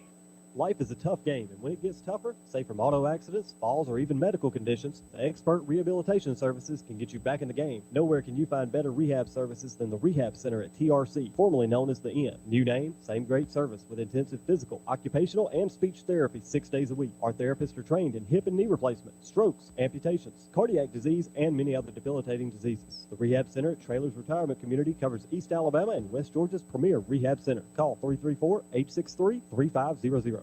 You're listening to Alabama Area High School Football on WLWE 94.7 FM, 1360 AM, and online at eagle1023.com. Double reverse out of the wing tee once again, and Geraldine picks up 7 on first down, make it 2nd and 3 in a very dangerous collision between the safety from Randolph County and the running back from Geraldine. Just kind of stove him up big time on that play. So Randolph County's up 15-0, but Geraldine is on the Randolph County 10-yard line. They are threatening. They'll line up in the wild dog formation once again. 9 seconds on the play clock. Here's the snap, handoff up the middle. He slips, and he's grabbed by Prothrow and thrown down for a loss of 1. So now it's going to be 3rd and 5. Definitely 4-down territory. Absolutely, but this right here is where your lack of controlling the line of scrimmage will pay off for Randolph County the best and work out and not work out for you the worst. Because if you can't control the line of scrimmage in this goal line situation and you can't score, that's a big win for the RCHS Tigers. Wild dog set. They're going to throw it, and it is almost intercepted. Prothrow read the throw to the flats the whole way. He jumped up, and it hit him between the 2 and the 6. He had his hands on it, and he dropped it. So now it's 4th and 5. Yeah, he almost caught that ball, but that's still a tremendous heads-up play by Prothrow there to get his hands on the ball, not allow it to go over his head. Like you said, he read that play the whole way, and it was not going to get past him. So 4th and 5, 4-down territory here. Of course, it's 4th and 5. They're going for it. Single wing set for Geraldine. Here's the snap. Throw it over the top on a jump pass, and it is incomplete. Randolph County stops Geraldine with a goal line stand. That one was almost intercepted by Dante Jordan. It was almost intercepted. But that is a huge, huge win for this RCHS team. Not only did you stop them, but now you've got it on your own 5-yard line. That's a safe position for you because you're not in the end zone. You're able to run your offense like you want to. And also, you've got 8 minutes and 54 seconds to drain off this clock before halftime. You could possibly score again and make it where it's a 22-0 ball game going into the half. Wishbone set for the Tigers. 5 seconds on the play clock. Davis under center. Davis snaps it, handoff to the far side. That's number 10, Dante Jordan. Jordan cuts back up to the field, runs through a man, and he's going to get thrown down at the 32-yard line. Big first down, and if not for the pirouette he had to pull to get away from one man, he would have had a touchdown because no one's going to catch him in a foot race. Yeah, that was a great run, and what I love about this game so far tonight is RCHS is just they don't mind getting first downs 3 yards at a time, but they have gotten yards tonight in chunk plays, and it is just fun to watch. Wishbone set now. Davis under center. And as he goes to snap it, flags are thrown. And for about the 10th time tonight, Geraldine jumped. I don't know. I think they're going to call it on Randolph County because Randolph County is kind of backing up. They do call it a false start on Randolph County. So that'll back them up 5 yards. How about this at halftime? Callaway's beating Hapeville Charter, who's the defending state champions and number 1 in the state, 17-7. So there's maybe a party going on in LaGrange a little bit later. Score update from Wadley. It is 12-0 St. Luke's. That was at the end of the first quarter. Wishbone set 1st and 15 for the Tigers of Randolph County. Here's the snap. Triple option play for Davis. Davis is trying to run it himself, and he'll get to the original line of scrimmage, and he's thrown down. Randolph County fans wanting a flag, but I do not see one. Wadley scores a touchdown. It's 12-7 now, St. Luke's and Wadley. 8:24 left in the first half. So Wadley gets on the board because it's 12-7 there. Whoever wins that game is going to definitely earn it because that's two really, really good football teams.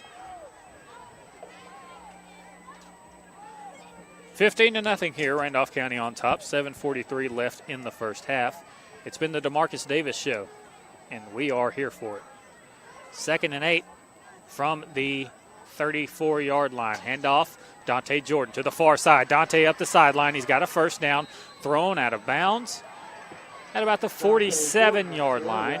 Another big first down for Randolph County. Randolph County, about a 2-hour trip up here from, well, it's a 2-hour trip up here from Roanoke, probably a little bit less than that. A little bit under 2 hours from Wedowee.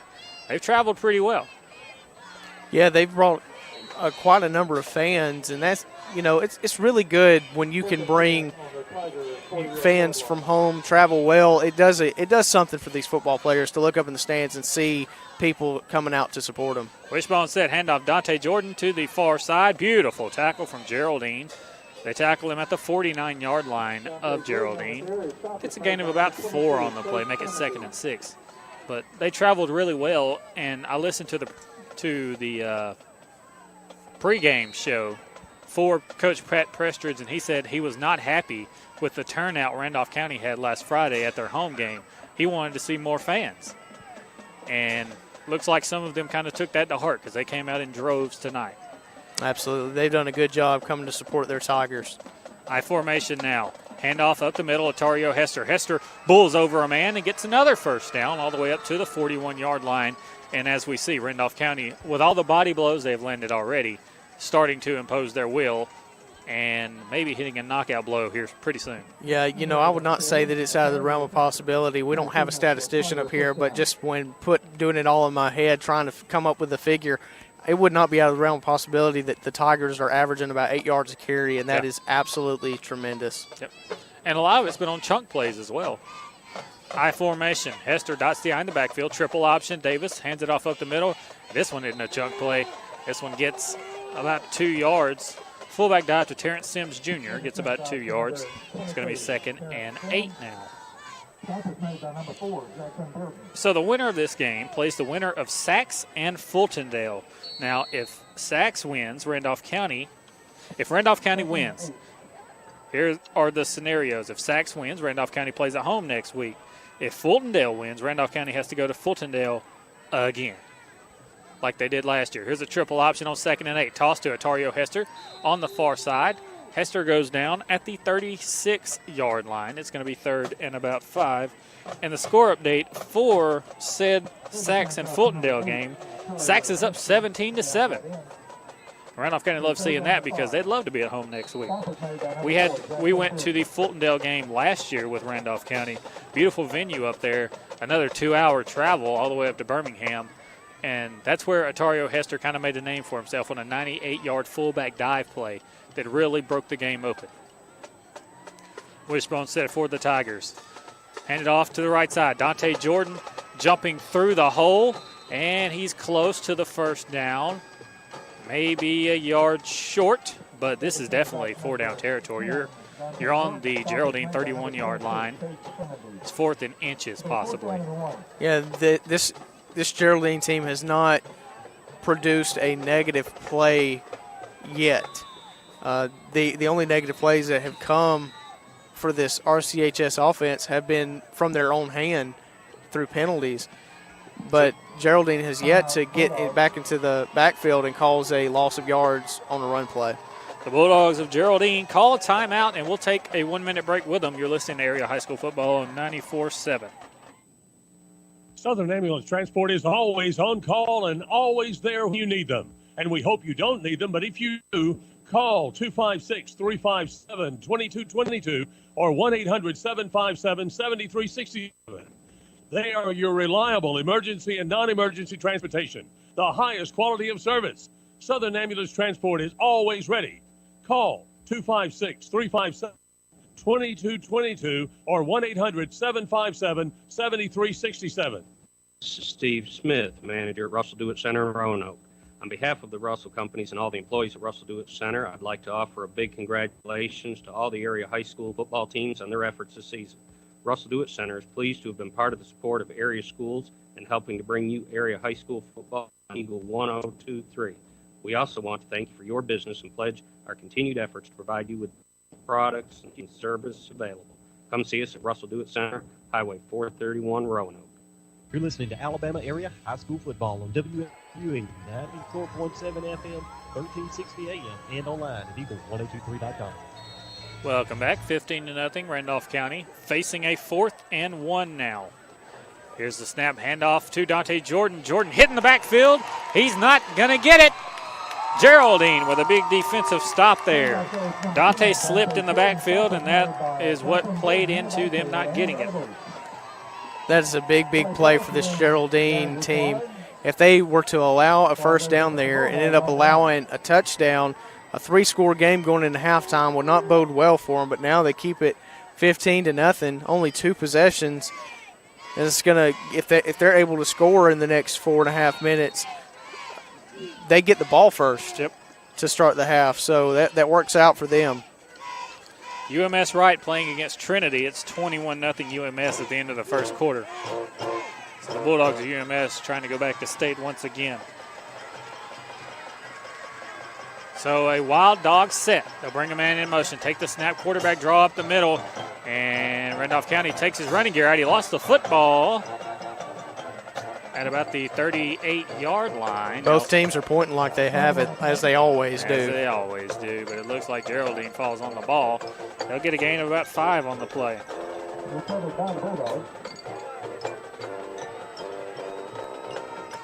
So 2nd and 5 now. 4:11 left. Randolph County up 15-0 on Geraldine, and they've just dominated this first half of play here.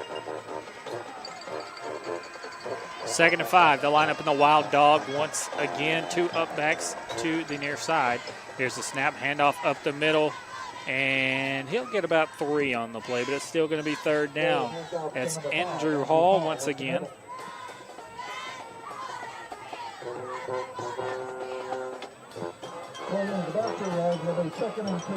If I'm calling the play this time for this Geraldine offense, I'm going to try to get an edge rush, or I'm going to throw a quick pass. I'm not going to run it back up the middle because this Wedowee defense has just been tremendous there in the trenches so far tonight.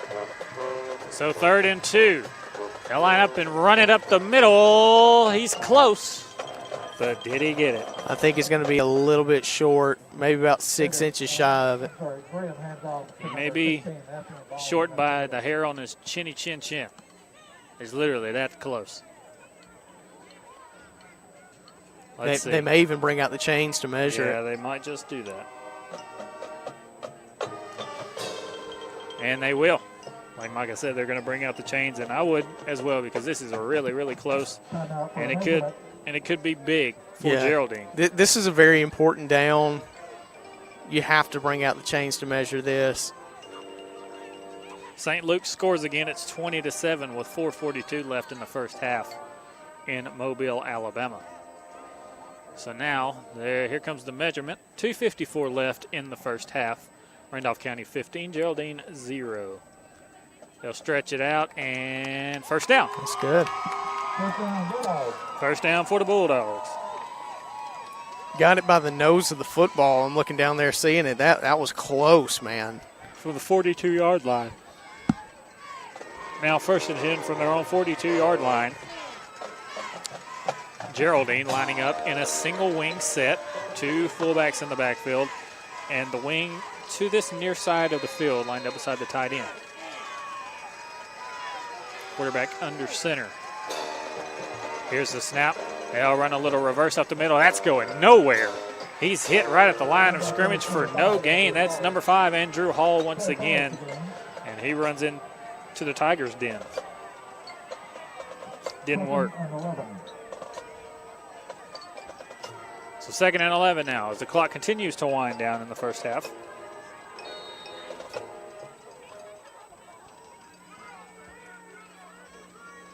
2:18 now. 13 seconds on the play clock. They'll line up in a single wing set once again. They flipped it so the wing's on the opposite side of the field. They'll bring 2 men in motion at the same time. They'll get set, and quarterback dropping back to pass. Throws it to the flats. Incomplete. That's going to stop the clock, which is not what Geraldine wants. Led him just a little too far. Yep. Almost had it, but he's got to be a little quicker than that. So it's 3rd and 10 now with 2 minutes exactly left. Ramburn playing at Addison tonight. Addison's up 12-0. That one's in the second quarter. Last update, Sachs is still on top 17-7 on Fultondale. We'll keep an eye on that one. 3rd and 10 now for the Bulldogs. Randolph County's got 2 timeouts left. Shotgun set. Here's the snap. Quarterback dropping back to pass. Throwing over the middle. It's incomplete. What a play!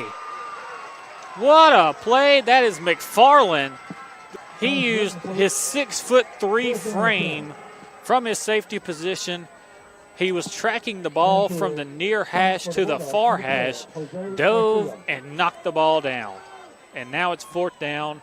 They did not have to waste a timeout, and they get the ball back. So now Dante Jordan back deep to receive the punt. The punter, number 12, lined up at his own 30-yard line. Dante's been itching to take one all the way back.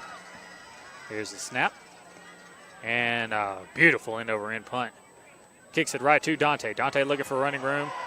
And Geraldine looking for a block in the back there. Not going to get it. Dante Jordan gets up to the 25. Just a lot of time used there. He used about 14 seconds there, but didn't get anywhere. Yeah, if nothing, these fans were wanting that block in the back call. If nothing, maybe even a hold, as the Randolph County man just fell on top of the Geraldine player. Pancaked, they say. So now it's 1st and 10. Randolph County from their own 25-yard line. 1 minute, 41 seconds left. Do you try to take a shot and try to get in the end zone before halftime? Oh, absolutely. First down is where you want to take it, unless you can get a second down and short. That would be the optimal situation on a second and short. Shotgun set for Davis. 3 receivers to the far side, 1 to the near side. Read option to the far side. Here's the toss to Hester. Atario Hester is going to be knocked out of bounds at the 39, which would be a first down, but I see a yellow handkerchief, and there's another one. The first one is going to be on Randolph County. The second one is going to be a late hit out of bounds, which are offsetting penalties. We'll see what they officially call, though. It could both be on one team. Head referee discussing it. Here's the call. Holding on the offense. And that was one call, but there were 2 flags on the play. One was thrown from the referee here on the near sideline all the way to the far hash. He chunked it. And the referees are talking about it with Randolph County. Now the side judge from the Randolph County sideline coming in to discuss it with the referee. Blocking the back on Randolph County, or holding on Randolph County.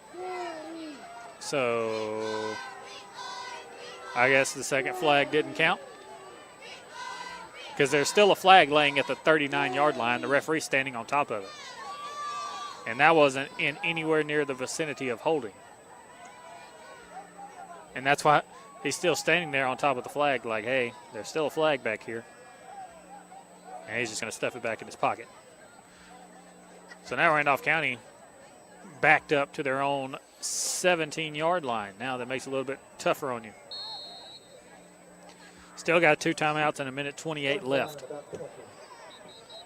Facing 1st and about 20. Referee blowing his whistle. They're bringing the chains back. Huh. So they'll bring the chains back, and it's going to be 1st and 10. Yeah. That's not how that's supposed to work. Yeah, that's not how any of this works. So they called a hold on the offense, which should make it 1st and 20. They moved the chains back, so it's 1st and 10. I think just move the chains back 10 yards toward our left. And it'd be right, but the referees are discussing it. Ranburne gets a touchdown, and it's 12-7 Addison on top of Ranburne right now. That'll be a huge upset if the Bulldogs of Ranburne can pull that off.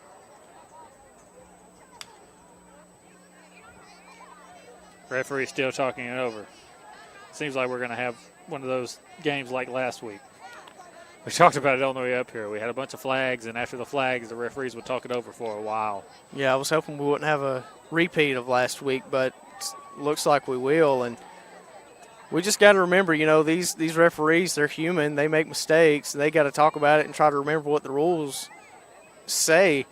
But, it just seems like this is an easy one. Don't move the chains back. Right. There was really no need. They're still talking it over. A minute 28 before halftime as well. We were so close to halftime. Let's see what they're going to do with the chains. The head referee talking to Coach Pat Prestridge. Coach Prestridge wanting an explanation, as we all are. Geraldine head coach with his hands behind his back at the 25, wondering the same thing.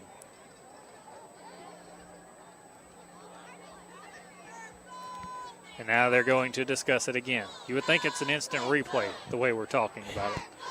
And this is where a PA system would come in handy to allow the referee to talk to the crowd. This is what happened. Yeah. But we also could use the Jeopardy music with how this is going. Da, da, da, da. Yeah. And they will move them back. So they move the sticks back like they were supposed to be, and now it's 1st and 20, like we said, for about 2 minutes there. So after a lot of deliberation, it seems they voted to move the chains about 10 yards up, which they should have. Ready, break. I think they got the play. Right. This is about as tough as someone trying to get voted into office. This is a long deliberation. And actually, they move the yard marker back inside the 10 to the 8-yard line, so it's 1st and even longer. Wishbone set, handoff over the right side, Dante Jordan. Jordan puts a man in the spin cycle and gets up to the 20-yard line. Good run on 1st down for Dante Jordan. You have 1 timeout if you're Geraldine, 2 timeouts if you're Randolph County. Clock is at 1:17. The clock should still be running. At this point, with all the extracurricular stuff that is going on in this last couple minutes, you just want to get out of this half alive. Yeah, really. So now it's 2nd and about 15 after a huge gain on 1st down. It was about 15-yard gain on 1st down. 1 minute left in the first half. It's 15-0 Randolph County on top of Geraldine. They're just kind of looking to close this chapter. Wishbone set under center. 4 seconds on the play clock. Here's a snap. Wishbone dropping back to pass, throwing over the top, and it is intercepted. Number 5 intercepts it. He's running down the near sideline. 30, 25. He's hit hard at the 25-yard line. And the man who made the hit, Trey McFarland. So now with 36 seconds left in the half, Geraldine has life. Yeah, now they're in prime scoring position. If they can call the right plays, get in the end zone, and make this a one-possession game, that would be a big win for them. Andrew Hall, the man who made the interception. Now Geraldine has the ball on the Randolph County 28. They're in the shotgun. 3 receivers to the far side. They'll swing it to their running back. He's got no one in front of him. He walks into the end zone. Touchdown, Bulldogs. Geraldine scores. Number 5, Andrew Hall. They reward him for getting that interception. As they throw a swing pass, he's wide open, walks into the end zone. And that's exactly why I said, all that extra stuff went on, kind of took the wind out of both teams. You never know what's going to happen when you try to go with the plays that we can score, but then all that extra stuff happens, and it just kind of takes away the momentum. It would have been, hindsight obviously is 20/20, right? But it would have been better just to kneel it and get out of the half. And you mentioned trying to get out alive. The kick is no good. So Randolph County 15, Geraldine 6 with 30.9 seconds left. Michael, you mentioned trying to get out of the half alive. Well, yeah, didn't get out alive. However, that missed PAT still makes it a 2-point game because even if they score a touchdown and then get 8, that's 13. Still a 2-score game. 14 rather. Still a 2-score game. Yep, and that's huge. That's what happened in the Chambers Academy game this morning. Was Crenshaw could not convert 2-point conversions, and Chambers had 2 in a row, and then they missed their next one. But they hit 2 in a row on their 2-point conversions. Crenshaw was 0 for 2, so they're down by 10 at that point. So you're down by a touchdown and a field goal. That puts you at a heavy disadvantage. Those, it seems like 1 or 2 points. It's just 1 or 2 points, but that adds up. It does. So now 30 seconds left. Geraldine gets on the board. It's 15-6 Randolph County. And Geraldine lining up to kick it off from our left to our right at the 40-yard line. Geraldine wearing their purple uniforms, black helmets with a purple bulldog on either side, silver breeches with a purple stripe down each side as well. Randolph County in their away whites with silver breeches as well. Here's the kick. End-over-end kick. It's fielded by Randolph County going up the middle of the field looking for running room. That's Prothro. Prothro lost the football, I think.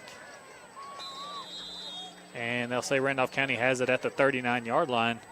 23 seconds left. Do you just take a knee? Knee it. Yeah. You saw what happened when you tried to get too fancy with it after the big discussion by the referees. It kind of took away the momentum that you had going. Just knee it, get out of this half, and then go into halftime, make some adjustments, and come back and play your game. Tried to be fancy, but the Tigers found out that they weren't Reba. It didn't work. Yeah. So now Randolph County lining up in the wishbone set. They'll take a snap. They'll hand it off to the far side. Dante Jordan running behind his blockers. Jukes by a man. He's got a first down to the 46-yard line. Clock running 15 seconds. They'll stop it at 15.4 seconds left. And Randolph County will take a timeout. That's one. They have 2 timeouts, like I said. They take one here. We'll take a 30-second break with them. You're listening to Area High School Football on WLWE 94.7. Southern Ambulance Transport is always on call, always there when you need them. And we hope you don't need them, but if you do, call 256-357-2222 or 1-800-757-7367. They are your reliable emergency and non-emergency transportation, the highest quality service. Southern Ambulance Transport is always ready. Call 256-357-2222 or 1-800-757-7367. The spirit of competition. You see it all over town. People taking pride, giving it their best. At Small Town Bank, they're happy to be there for you every day, making your life better and your community stronger, all striving to be their best. 6 full-service locations open 6 days a week in Wedowee, Ranburne, Roanoke, Heflin, Carrollton, and Dallas, and a loan production office in Oxford. Small Town Bank, when you need them most, helping develop and grow. That is the goal with Small Town Bank. Small Town Bank, an equal housing lender and member PIC. You're listening to Alabama Area High School Football on WLWE 94.7 FM, 13 AM, and online at eagle1023.com. So Randolph County facing a 1st and 10 from the Geraldine 48-yard line. They could definitely use a pick-me-up, and with 15.4 seconds left in the first half, they have a chance of getting a touchdown. Here's a snap handoff, Dante Jordan to the far sideline. Dante running behind his blockers. He needs to make sure he gets out of bounds, and he does. 9 seconds, 8 seconds, 8.5 seconds, and Randolph County gets a first down. And the clock stops as he stepped out of bounds. So 8.5 seconds. Davis can definitely throw it to the end zone here. Davis can throw it to the end zone. 2, you have Trey McFarland, who's 6'3". Sounds like an option to me. And with 8 seconds left, that's 3 heaves to the end zone if you make it quick enough. Right. Plus you have a timeout to kind of discuss what you want to call. 1st and 10 from the 35-yard line. They'll line up in a wishbone set once again. Davis under center, takes a snap, hands it off. Dante Jordan over the far side. Jordan Falls forward for a first down. Timeout, Randolph County. Well, yep. Timeout, Randolph County. 2.8 seconds left, and Randolph County has the ball on the Geraldine 21-yard line. So, you know what? They might can kick a field goal as well.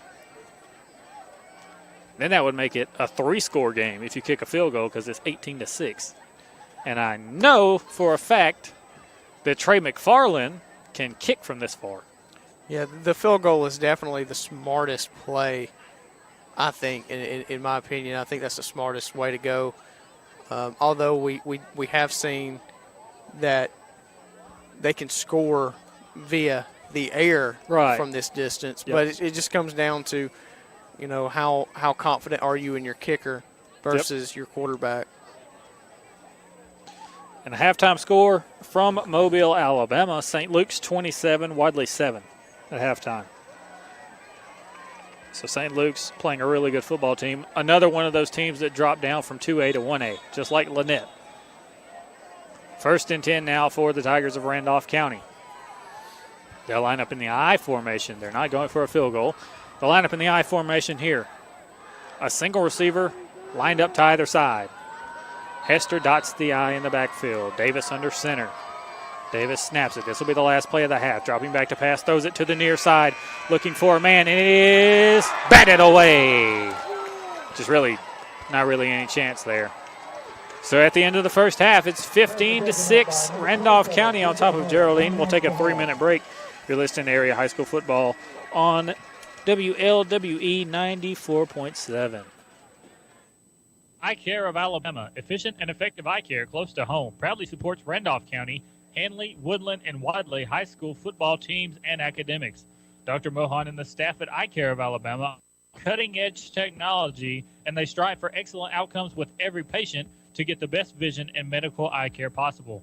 Protect your eye vision with regular eye exams. Care, credit, and most vision and medical insurances accepted. Eye Care of Alabama in Roanoke, Heflin, and Piedmont. Learn more about our services online on Facebook, Instagram, Twitter, and on our website. Call 844-480-2020. Go Teams. You know, some of us were just born with dull, discolored teeth, but don't have to stay that way. In just about an hour, Dr. Michael Edwards can give you that $1 million bright white smile you've always wanted. That's all the time it takes in his office, or you may elect to do it at home. Dr. Edwards also offers a convenient 3-week at-home whitening program. Both are completely safe and a American Dental Association and the FDA. Don't let dull or discolored teeth keep you from smiling. Call Dr. Michael Edwards in Medowee for an appointment or consultation at 256-357-2882. Hi, this is Steve Smith, manager at Russell Dewitt Center in Roanoke. On behalf of the Russell Companies and all the employees at Russell Dewitt Center, I'd like to offer a big congratulations to all the area high school football teams on their efforts this season. Russell Dewitt Center is pleased to have been part of the support of area schools and helping to bring you area high school football on Eagle 102.3. We also want to thank you for your business and pledge our efforts to provide you with the finest products and service available. Come see us at Russell Dewitt Center, Highway 431, Roanoke. Why choose Southern Union? Between working and family responsibilities, I thought I'd never be able to go to school. Southern Union offered flexible schedules for both day and night courses. At Southern Union, I was able to take classes that gave me hands-on experience to aid in my future career. I really needed a calculus class, but couldn't fit calculus into my schedule this semester. So I went to Southern Union, and it transferred back to my university. Keep going at Southern Union. The journey has just begun. For more information, visit suscc.edu.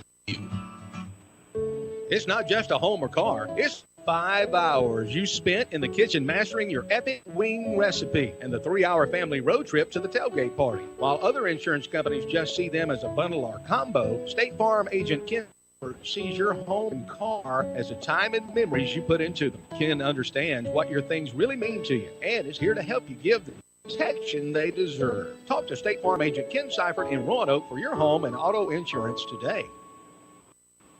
Life is a tough game, and when it gets tougher, say from auto accidents, falls, or even medical conditions, the Expert Rehabilitation Services can get you back in the game. Nowhere can you find better rehab services than the Rehab Center at TRC, formerly known as the Inn. New name, same great service with intensive physical, occupational, and speech therapy 6 days a week. Therapists are trained in hip and knee replacement, strokes, amputations, cardiac disease, and many other debilitating diseases. The Rehab Center at Trailers Retirement Community covers East Alabama and West Georgia's premier rehab center. Call 334-863-3500. You're listening to Alabama Area High School Football on WLWE 94.7 FM, 1360 AM, and online, Eagle1023.com. Welcome back to Geraldine, Alabama. Your score at halftime is 15-6. Tigers on top of the Dogs of Geraldine. And Randolph County up 15-6. How did we get here? A lot of domination by Randolph County on the line of scrimmage and some really good quarterback play. We've seen Ontario Hester break free. We've seen Terrence Sims Jr. break free. We have seen Prothrow make some really good plays defensively. But we've seen a touchdown run and a touchdown pass for the Randolph County Tigers. And then a 2-point conversion got us to 15 to nothing. But then in the last 2.5 minutes, a deliberation by the referees on what a penalty should look like as far as how they did the yardage and where they needed to put the sticks caused the momentum to kind of go away for the Tigers. They threw a pass. It was intercepted, and that put the Bulldogs of Geraldine in a position to score, and in 2 plays they got in the end zone but missed the PAT, which it is still a two-score game because of that. And now we sit here at 15-6 at halftime. And checking some score updates, St. Luke's playing against Wadley tonight in Mobile, Alabama. St. Luke's is up 27-7 at halftime, so they're all over Wadley right now. The Wildcats of Saxe playing against Fultondale, and Saxe up 17-7 at halftime, and that's what Randolph County wants to see, because if Randolph County wins and Saxe wins, the Tigers of Randolph County play at home next week.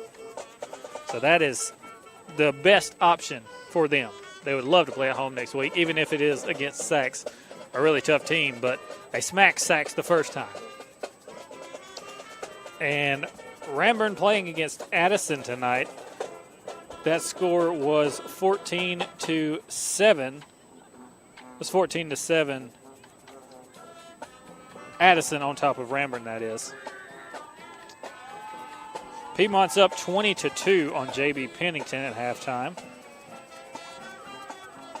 Let's see. Yep, Addison and Ramburn 12-7 at halftime. Addison. Saxe is up 17-7. Wadley is playing St. Luke. St. Luke's is up 27-7. So the Wadley Bulldogs are going to have to try to pull a rabbit out of a hat in the second half to get a win in that ball game. Randolph County's up 15-6 here. UMS Wright is all over. I'm talking about all over Trinity. It was 21-0 at the end of the first quarter, and it's only extended from there. So we got about 14 minutes left. We're going to take a 3-minute break. You're listening to Area High School Football on WLWE 94.7. Eye Care of Alabama, efficient and effective eye care close to home, proudly supports Randolph County, Hanley, Woodland, Wadley High School football teams and academics. Dr. Mohan and the staff at Eye Care of Alabama are cutting-edge technology, and they strive for excellent outcomes with every patient to get the best vision and medical eye care possible. Protect your eyes and vision with regular eye exams. Care credit and most vision and medical insurances accepted. Eye Care of Alabama in Roanoke, Heflin, and Piedmont. Learn more about our services online on Facebook, Instagram, Twitter, and on our website. Call 844-480-2020. Go Teams! Why choose Southern Union? Between working and family responsibilities, I thought I'd never be able to go to school. But Southern Union offered flexible schedules for both day and night courses. At Southern Union, I was able to take classes that gave me hands-on experience to aid in my future career. I really needed a calculus class, but couldn't fit calculus into my schedule this semester. So I went to Southern Union, and it transferred back to my university. Keep going at Southern Union. Your journey has just begun. For more information, visit suscc.edu. Tanner Health System is advancing health, expanding the possibilities for health in our community. From allergist to urologist, we're everywhere you are, when and where you need us most. Brought to you by the brilliant minds that are making exceptional health possible in our community. We know it takes much more than medicine. It takes medicine beyond measure. Call 770-214-CARE or learn more at care.org. Banking local matters. When you keep your money here, it stays in the community to support local businesses and schools and farms. At First Bank of Alabama, we've been serving this area for more than 160 years. We care about our community and the people who live here. So when you bank here, you make being here better for all of us. First Bank of Alabama, the official bank of here. FirstBankAL.com. Equal housing lender. Member FDIC. I choose Southern Union. Between working and family responsibilities, I thought I'd never be able to go to school. But Southern Union offered flexible schedules for both day and night courses. At Southern Union, I was able to take classes that gave me hands-on experience to aid in my future career. I needed a calculus class, but couldn't fit calculus into my schedule this semester. So I went to Southern Union, and it transferred back to my university. Keep going at Southern Union. Your journey has just begun. For more information, visit suscc.edu. You're listening to Alabama Area High School Football on WFWE 90.7 FM, 1360 AM, and online at Eagle1023.com. Welcome back. 11:19 left before the start of the second half. Geraldine will get the ball to start the second half. They're down 15-6. They found a little bit of life right there at the end of the first half. What do they need to build on going into the second half? Well, again, like we said in the pregame, they are going to have to be successful on the line of scrimmage. They found some success on a couple of plays there towards the end of the first half, but consistency is key. You're going to have to come out in this second half, be consistent, play with what has worked. They've been playing in the Wildcat formation, as they call it, the Wild Dog, and they've run a couple of reverse plays, and it's worked. But you're just going to have to build on that. Start passing the ball a little bit because the pass play worked for them. Start passing the ball a little bit and control the line of scrimmage defensively, because if you don't stop this RCHS offense, if they score again, that might be out of reach for you. So you're going to have to be sure to stop them defensively as well. Yeah, and Randolph County, it looks like pretty much able to kind of run at will so far with Atario Hester as well as Dante Jordan. And Dante's had a good night, but it has been DeMarcus Davis who's really made the difference.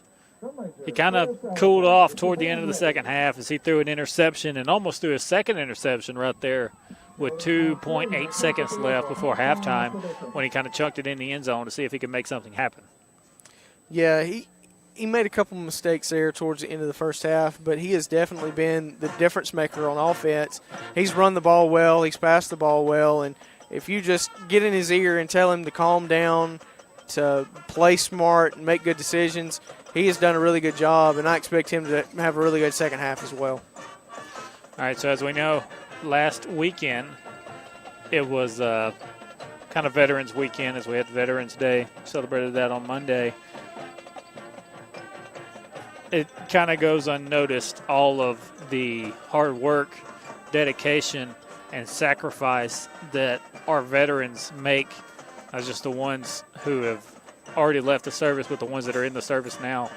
We have the freedoms today that we currently have. We're able to sit here and call a football game and have fun like this because of the people overseas and onshore that are fighting every single day to make sure that we are safe.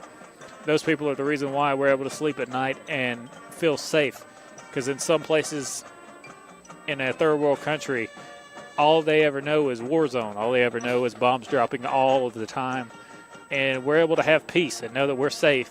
But yet people back on our own soil, on American soil, would love to just slander our military. But you kind of think about it like this. Thanksgiving's this week. It's Veterans Week. Well, Veterans Day was Monday. Thanksgiving's next week. Think about the sacrifice and the time that all of those men and women have paid. They're away from their families. On holidays, we all get together with our families and have a big meal and have a great time. For those that are on active duty and serving across the world or serving somewhere in the United States, they don't get to be at home with their families. Maybe they get to talk to them on a telecom or on Skype, but that's about it. That's as far as their communication really goes with their families, as they don't get a holiday, because if they take a holiday, we may get attacked. Yeah. They don't get that kind of opportunity. They make so many sacrifices day and night so that we can be safe. And at a Thanksgiving table, some families sit and there's an open seat at the Thanksgiving table.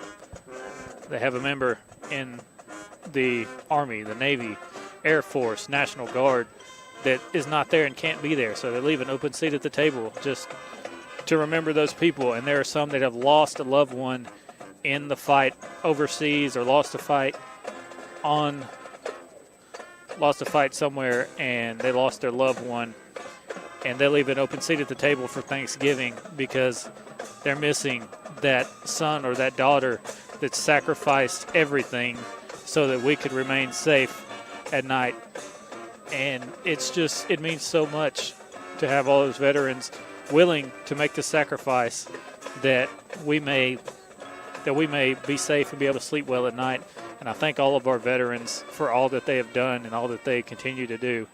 And God bless all of them, because it is such a sacrifice. And some of them go so unnoticed. There's soldiers die every single day, but you don't really hear about it, and it kind of goes unnoticed. But you think about it when it comes to the holidays, there's an empty seat at the table because there's a family out there that's missing a son or a daughter that has passed away. And it's kind of like the tomb of the unknown soldier. There's 3 soldiers that stand there and watch that tomb every single day. Come hell, sleet, or snow, rain, it doesn't matter. They're going to be standing there watching over the tomb of the unknown soldier. The unknown soldiers, we don't know who they are or where they're from. They've passed away, and they kind of get overlooked in the swing of things, but they made a sacrifice for this country, and we thank them for that. Absolutely, and we do want to thank all our veterans, those who have served and those who are still serving. Thank you very much for your service. And like you said, it is Thanksgiving week, and we definitely don't need to take it for granted. We need to be thankful for the freedoms that we enjoy. And I've heard it said best, if you're able to eat today, thank a farmer. If you're able to eat at your table, thank a trucker. Yep. And if you're able to eat in peace, thank a soldier. Yep. So we thank you, soldiers and Marines, seamen, all those who are putting their lives on the line for us. And thank you so much for your service. Yeah, we thank them for answering the call that so many others, they don't want to do it themselves, but they'll be glad to send someone else. They just want someone has to fill in the gap. And we talk about that a lot. That's kind of a Christian life, as someone has to fill in the gap when a huge Christian person passes away. Right. And kind of help God out in that situation. Somebody has to fill in the gap there. Somebody has to fill in the gap in the military as well. And not a lot of people are willing to make that kind of sacrifice either way, either situation. But someone's got to fill in the gap, and I'm glad they chose to fill in the gap. Absolutely. Thank you so much. So we got about 4.5 minutes. We're going to talk some college football real quick. So I asked this question on the way up here. I said, does Tua play tomorrow? And if so, how long does he play? Well, I think he will play. I don't think that Nick Saban is going to let him sit. I think he'll play a half. If I had it my way, he'd play a series. He'd get the start. He'd play a series. He'd get benched. But I think he'll play a half. The Citadel is on a down year, and they're 4-5 this year. They don't have a really good defense, nor do they have a really good offense. But not really worried about the offense versus Tua. But the defense, not very good. I don't think they'll be able to get pressure on him. So I think he'll be okay. But anything can happen. So you just got to be careful not to call anything crazy. He doesn't need to really run. He just needs to throw the ball away if he gets into a stressful situation. Right. And he could easily just go in there. Like you said, if it were me, I'd let him go in there and play one drive, get a touchdown, and pull the hook. Let him sit. But, I mean, of course, he can go in there. You can run the I formation and just hand it off to Damian Harris, Najee Harris, Josh Jacobs. You have a plethora and a stable of running backs. Just hand the ball off to him and let him run. And I'm sure he could do that without too much stress on that knee. Yeah. But most of the game is probably going to be the Mac Jones show. And struggled last week, but I expect him to do a lot better this week. The reason he struggled so mightily last week is because Mac never really gets to practice with the ones. So he doesn't have that timing and that chemistry with the ones that other people have, because he's playing with the scout team. And also he was going up against the number 6 defense in the country. Right. Mississippi State, although they've had a hard time scoring this year, their defense is tremendous. Right. And they looked great last week. And Mac Jones just couldn't really do much with it because of that tremendous defense. All right, we're going to take a 3-minute break. We'll get back to you, and we'll start the second half here in Geraldine, Alabama. You're listening to Area High School Football on WLWE 94.7. Southern Ambulance Transport is always on call and always there when you need them. And we hope you don't need them, but if you do, call 256-357-2222 or 1-800-757-7367. They are your reliable emergency and non-emergency transportation, the highest quality of service. Southern Ambulance Transport is always ready. Call 256-357-2222 or 1-800-757-7367. Start your children off with good dental care, and you and they will save money in the long run. That's because small problems can be caught early before they become major problems. Dr. Michael Edwards in Wedowee can help put your child on the right dental path and keep them there. Teeth sealants can help prevent decay and the sometimes painful results that can make your child afraid of maintaining good dental health. Dr. Edwards offers expanders and space maintainers to keep teeth perfectly aligned and is licensed for pediatric IV sedation. Call Dr. Edwards for an appointment or consultation at 256-357-2882. Randolph County Concrete would like to thank our police officers, Sheriff's Department, Rescue Squad, and volunteer firemen for their continuous efforts to keep our businesses, families, and communities safe while putting themselves in harm's way every day. Thank you all. The spirit of competition. You see it all over town. People taking pride and giving it their best. At Small Town Bank, they're happy to be there for you every day, making your life better and your community stronger. All striving to be their best, with 6 convenient, full-service locations open 6 days a week in Wedowee, Ramburn, Roanoke, Heflin, Carrollton, and Dallas, and a loan production office in Oxford. Small Town Bank is there when you need them most, helping develop and grow. That is the goal with Small Town Bank. Small Town Bank, an equal housing lender and member FDIC. Life is a tough game, and when it gets tougher, say from auto accidents, falls, or even medical conditions, the Expert Rehabilitation Services can get you back in the game. Nowhere can you find better rehab services than the Rehab Center at TRC, formerly known as the Inn. New name, same great service with intensive physical, occupational, and speech therapy 6 days a week. Our therapists are trained in hip and knee replacement, strokes, amputations, cardiac disease, and many other debilitating diseases. The Rehab Center at Trailers Retirement Community covers East Alabama and West Georgia's premier rehab center. Call 334-863-3500. What does Mike Fields really do? Fix fenders and hoods? Does he straighten frames? Does he paint things? Does he work with insurance companies? What does Mike Fields Body Shop really do? Well, they do all those things, but what they really do is take a wreck and turn it back into the car that I love to drive, the car that I like to get behind the wheel and just drive and drive. Thank you, Mike Fields Body Shop, for doing what you do, because you do it right at Mike Fields Body Shop, 123 Industrial Drive, Roanoke. You're listening to Alabama Area High School Football on WLWE 94.7 FM, 1360 AM, and online at eagle1023.com. Welcome back. We're getting ready for the second half here. We were talking college football before we went to break. So how about those Auburn Tigers? Auburn with a big loss to Georgia last week. Georgia looked pretty good. Yeah, Georgia looked pretty good in the second half. They were really sluggish, bad in the first half. Yeah. I don't know how better to say it other than they just looked bad.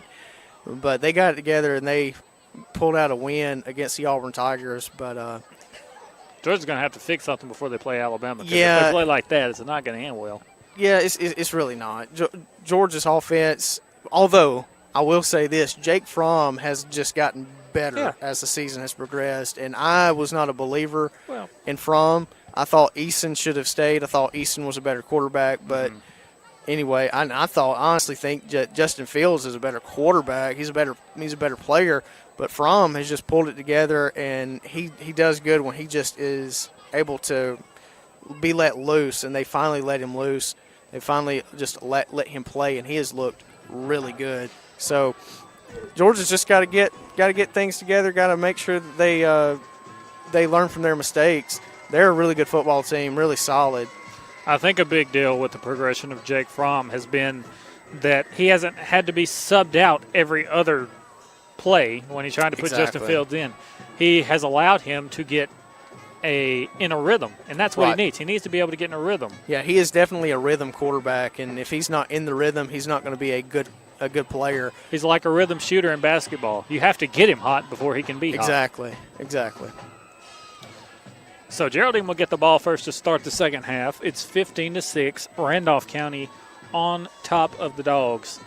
Randolph County looking to pull this one out and head to the quarterfinals for the third or fourth year in a row, I believe. Yeah, third or fourth year in a row. Because they went to state last year. Semifinals or quarterfinals the 2 years, semifinals and quarterfinals the 2 years before that. Coach Pat Prestridge has had these Tigers rolling in 2A and 3A. Trey McFarland lining up to kick it off for the Tigers of Randolph County. Back deep to receive for the Bulldogs.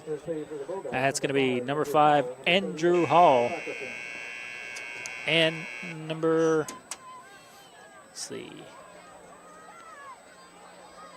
38, Kyle Thackerson.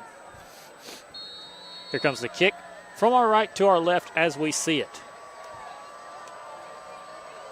Kick from McFarland, end over end kick, fielded at the 25-yard line. Now looking for running room. Oh, man, big hit.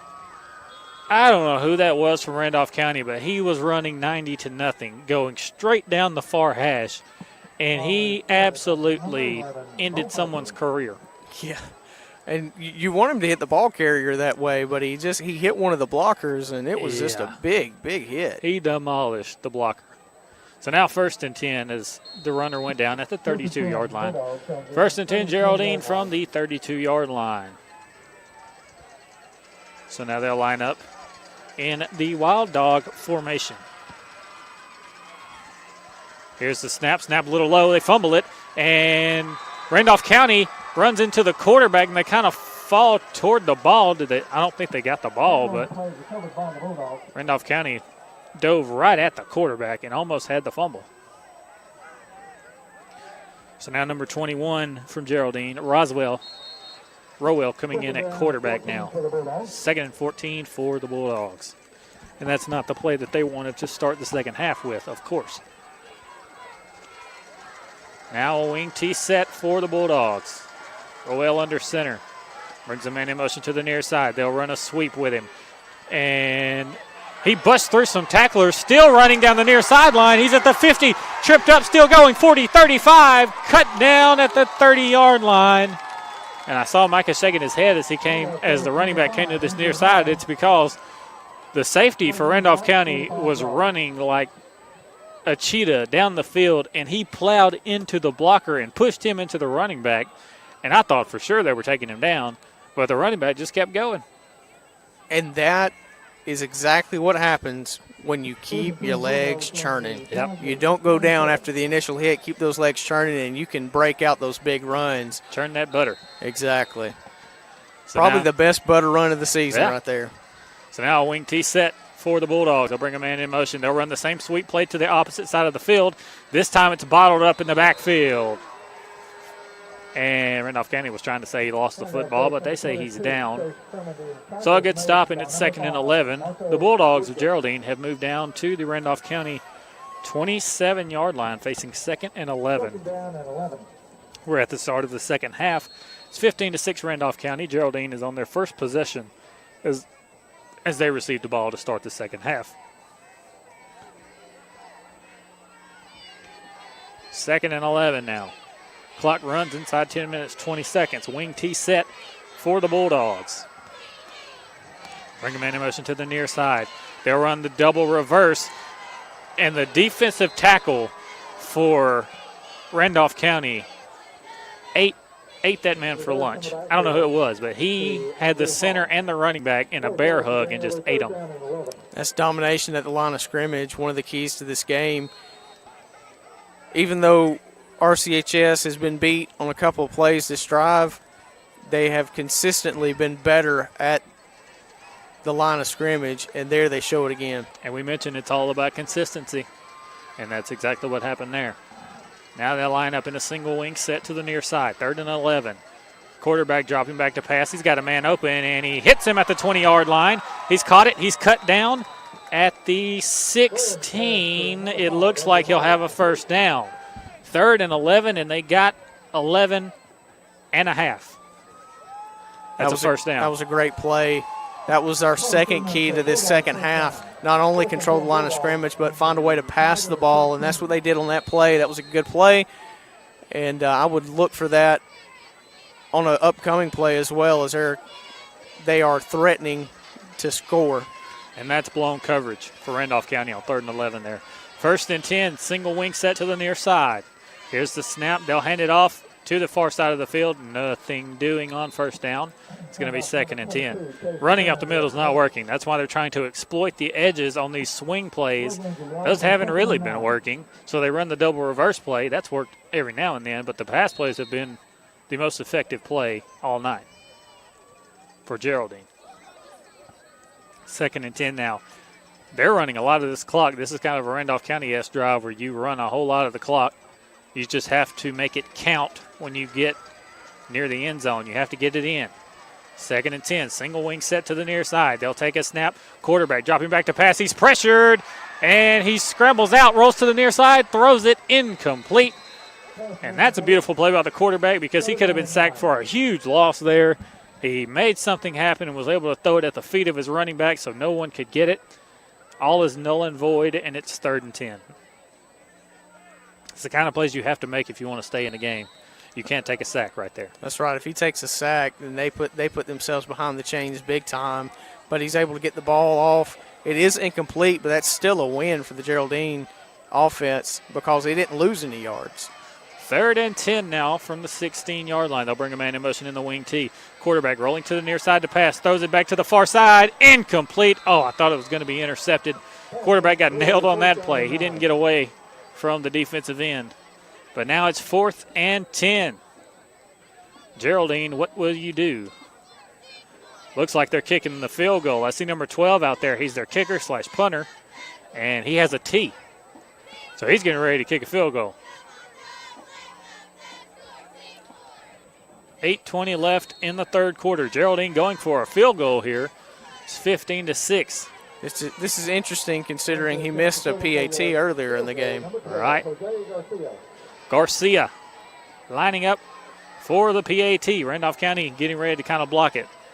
4th and 10. Snap is low. Mishandled. Quarterback rolling out, throwing it deep to the end zone. It is intercepted. Dante Jordan. Jordan in the end zone trying to take it out. He gets to about the 10-yard line. There he goes, still up the sideline. Finally taken out of bounds at about the 16. Dante Jordan with the interception in the end zone. They were going to go for a field goal. That wasn't a design fake. They were going for the field goal, but the snap was too low. The holder had to pick it up and try to make something happen. He threw up a prayer in the end zone, and Dante Jordan came down with it. And the interception really doesn't make any difference. They get the ball kind of in the same spot where they would have gotten it if they would have missed the field goal. Another big-time stop inside the 20 for the Randolph County defense. And it's 1st and 10 Randolph County from their own 16-yard line. This is their first possession of the second half.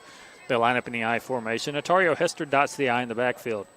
Here's the snap from Davis. Handoff to Hester up the middle. Hester bangs in the middle, and he'll get about 2 yards on the play, make it 2nd and 8 now.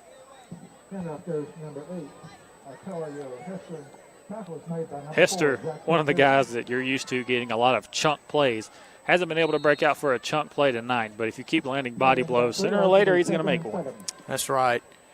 He is. He's been held to a very minimal gain every time he's had the ball. He's got the ball tonight, but he is definitely a big playmaker. Wishbone set, handoff Dante Jordan.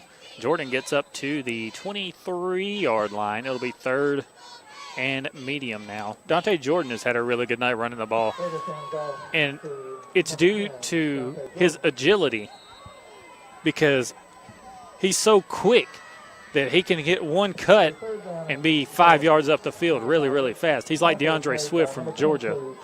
Once he puts that foot in the ground and starts running, once he puts the afterburners on, he's making a big move. Here's a toss to the far side. Otario Hester. Hester slides down again. And Hester slides down, and that's going to be 4th down for Randolph County. I think that's why Hester's had hasn't had a great night tonight is because he's been sliding. Yeah, this wet field has really done him a number. But because he hasn't done too hot, like you said, Jordan has had a tremendous game, and then Davis has had a really good game. So they're picking up his slack. So McFarland also has had a really good game. He's back to punt. He's lined up at his own 10-yard line. A perfect snap. Oh, man, he gets a boot into this one. Very high punt. Takes a Randolph County roll. This will roll all the way to the 32-yard line. That's where it'll be 1st and 10 for Geraldine. So the punt from Randolph County's 10 to Geraldine's 32. 6:08 left in the third quarter. Your score, Randolph County 15, Geraldine 6. Randolph County tried to get out of here alive.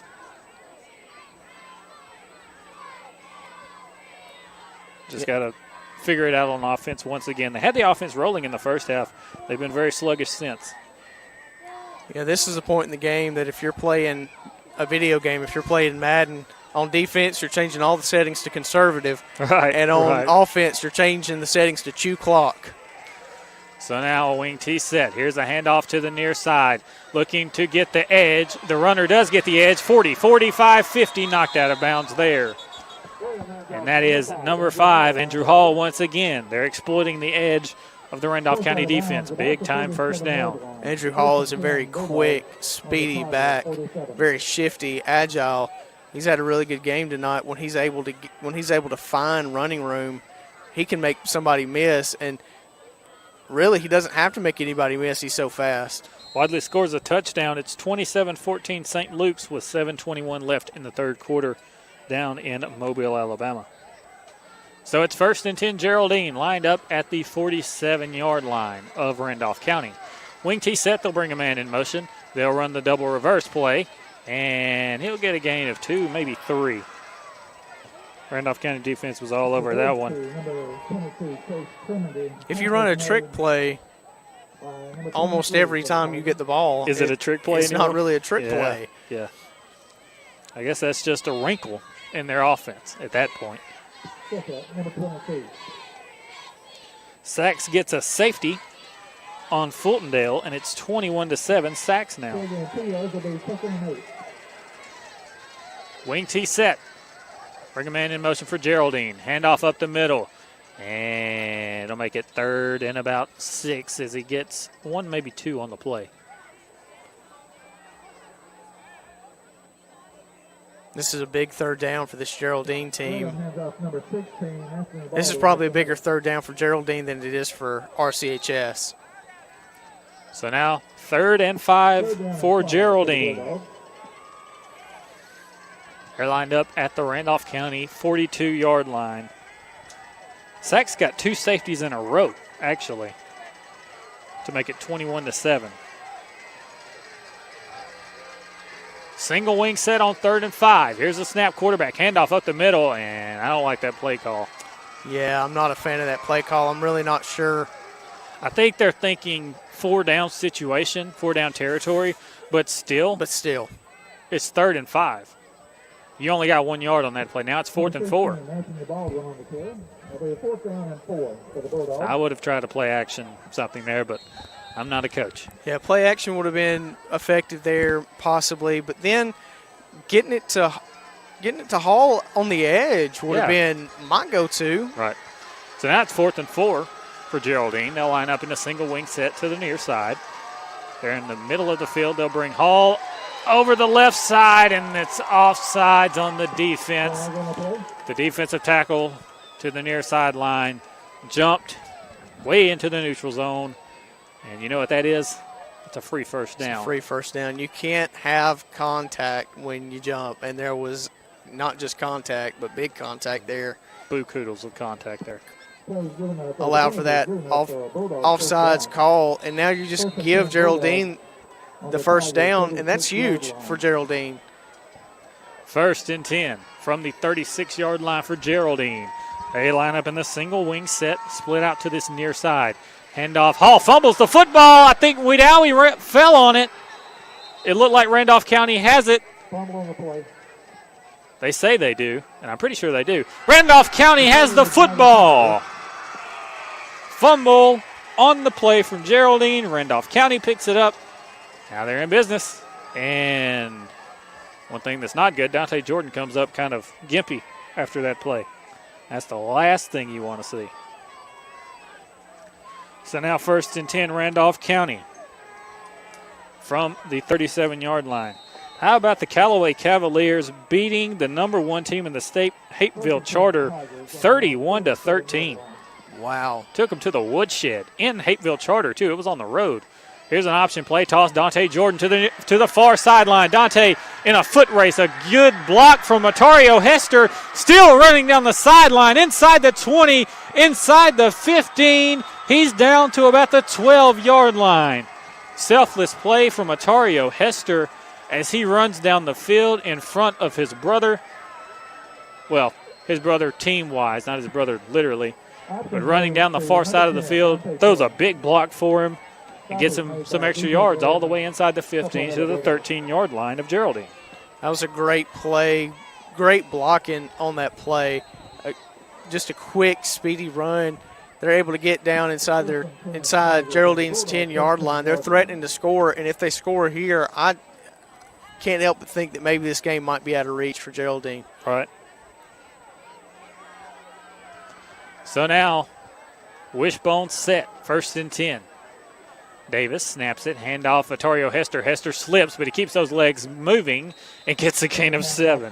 How about slipping in the backfield as you take the handoff and still getting 7 yards somehow? Stumble forward for 7 yards. That was a lucky play right there. Now, I guess it was skill to stay up while you were stumbling, but that was pretty lucky. Nobody was there to smack him in the backfield. Stumbling, bumbling, but not fumbling. And that's what they wanted. 2nd and 5 now. 2:30 left in the third quarter. A lot of running going on, not a lot of passing going on in the third quarter, which has made the clock dwindle down very quickly. Here's a toss to the far side. Hester looking for the edge. Dives for the end zone. Touchdown, Tigers! Hester dives for the end zone, gets the ball across the plane, and the Tigers are in. Hester hasn't had a huge day today, but he's able to find pay dirt there with a touchdown. And that makes it 21-6. They'll go for the PAT. And that was a tremendous drive from Randolph County there. 2:12 left in the third quarter. Randolph County extends their lead. Braxton Daniel with the PAT. I think he might have missed that one. No, it's good. He got it right inside the right upright, and it's 22-6 Randolph County. We'll take a 1-minute break. You're listening to Area High School Football on WLWE 94.7. Alabama, efficient and effective eye care close to home, proudly supports Randolph County, Hanley, Woodland, and Wadley school football team and academics. Dr. Mohan and the staff at Eye Care of Alabama offer cutting-edge technology, and they strive for excellent outcomes with every patient to get the best vision and medical eye care possible. Protect your eyes and vision with regular eye exams. Care, credit, and most vision and medical insurances accepted. Eye Care of Alabama in Roanoke, Heflin, and Piedmont. Learn more about our services online on Facebook, Instagram, Twitter, and on our website. Call 844-480-2020. Go Teams! You're listening to Alabama Area High School Football on WLWE 94.7 FM, 1360 AM, and online at Eagle1023.com. So McFarland lining up to kick it off here. Kicking from our right to our left at the 40-yard line. Here's the kick from McFarland. He gets a boot into this one, and it's a little bit short. It's fielded by Geraldine, and the returner gets smacked at the 30-yard line. That's where he will be down. 1st and 10, Geraldine from the 30-yard line. This third quarter looked so promising for Geraldine at the start, and now the tides have turned and the turntables have turned, and Randolph County is sitting at the table with a fork ready to eat. Yeah, this Geraldine team has just not made use of their good field position. They've not made use of the mistakes that RCHS has made. And they made a couple of their own mistakes, and RCHS made the most of Geraldine's mistakes, and now they found themselves in a big hole. Power eye set. Quarterback dropping back to pass, rolling to the near side, looking for somewhere to throw. Throws it downfield for a wide open man. Got it. Oh, he dropped it. Man, that was a beautiful play from the quarterback. Rolled out to the near side, kept his eyes downfield, had a man wide open at the 50, hit him between the 2 and the 4, and he dropped it. I think he was worried about the sideline. I saw him start stutter stepping. He didn't want to get close to that sideline, and he just dropped the ball. Yeah. Tonight it seems that the most dangerous place to hit a receiver has been between the numbers. Yeah. Who would have thought? That's usually where you want it. That's perfect product placement, as they would say. Wing T set, 2nd and 10 for Geraldine. We'll bring a man in motion. Here's the snap. Quarterback rolling to the near side. Throws it in the flats. Got a man wide open at the 30, 35, 40. And he's knocked out of bounds at around the 43-yard line on this near sideline. That's good enough for a Bulldog first down. 1:50 left in the third quarter. Bulldogs trying to mount a comeback on the Tigers of Randolph County. St. Luke scores again. It's 33-14 St. Luke's in the fourth quarter. Wilder's got to make something happen fast if they want to win. And quarterback dropping back to pass, looking downfield. Hit from behind, and he's sacked. What a play. Number 30 for Randolph County. Jordan Hurd comes flying in from the edge as the quarterback was looking downfield, and he got hit in his blind side. Yeah, your internal clock has to be going off. He had the ball for about 2.5 seconds. Should have thrown the ball away or thrown the ball to somebody.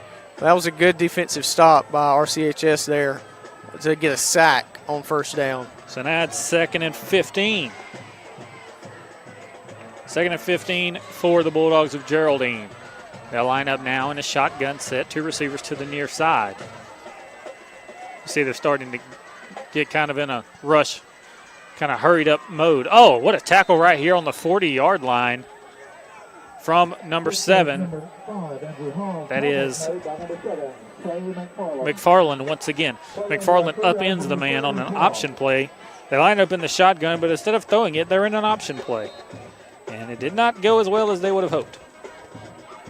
Yeah, like you said, Geraldine has got to be feeling pressured right now with 48 seconds in this third quarter. 40. They have to score quickly. Yep, 44 seconds and winding down. Wing T set, 8 seconds on the play clock. They'll bring a man in motion. Here's the snap. Quarterback rolling to the near side, looking for a screen pass back to the far side of the field. He's got a man wide open, and a one-on-one tackle is made by number 7. Once again, Trey McFarland. Trey McFarland was on an island out there by himself, one-on-one with big number 5, Andrew Hall, and he was able to corral him and hold him up until his teammates were able to come lay the huge lick. That's going to be the end of the third quarter. The Tigers are up 22-6, hoping to win this ball game and move on to the next round. We'll take a 2-minute break. You're listening to Area High School Football on WLWE 94.7.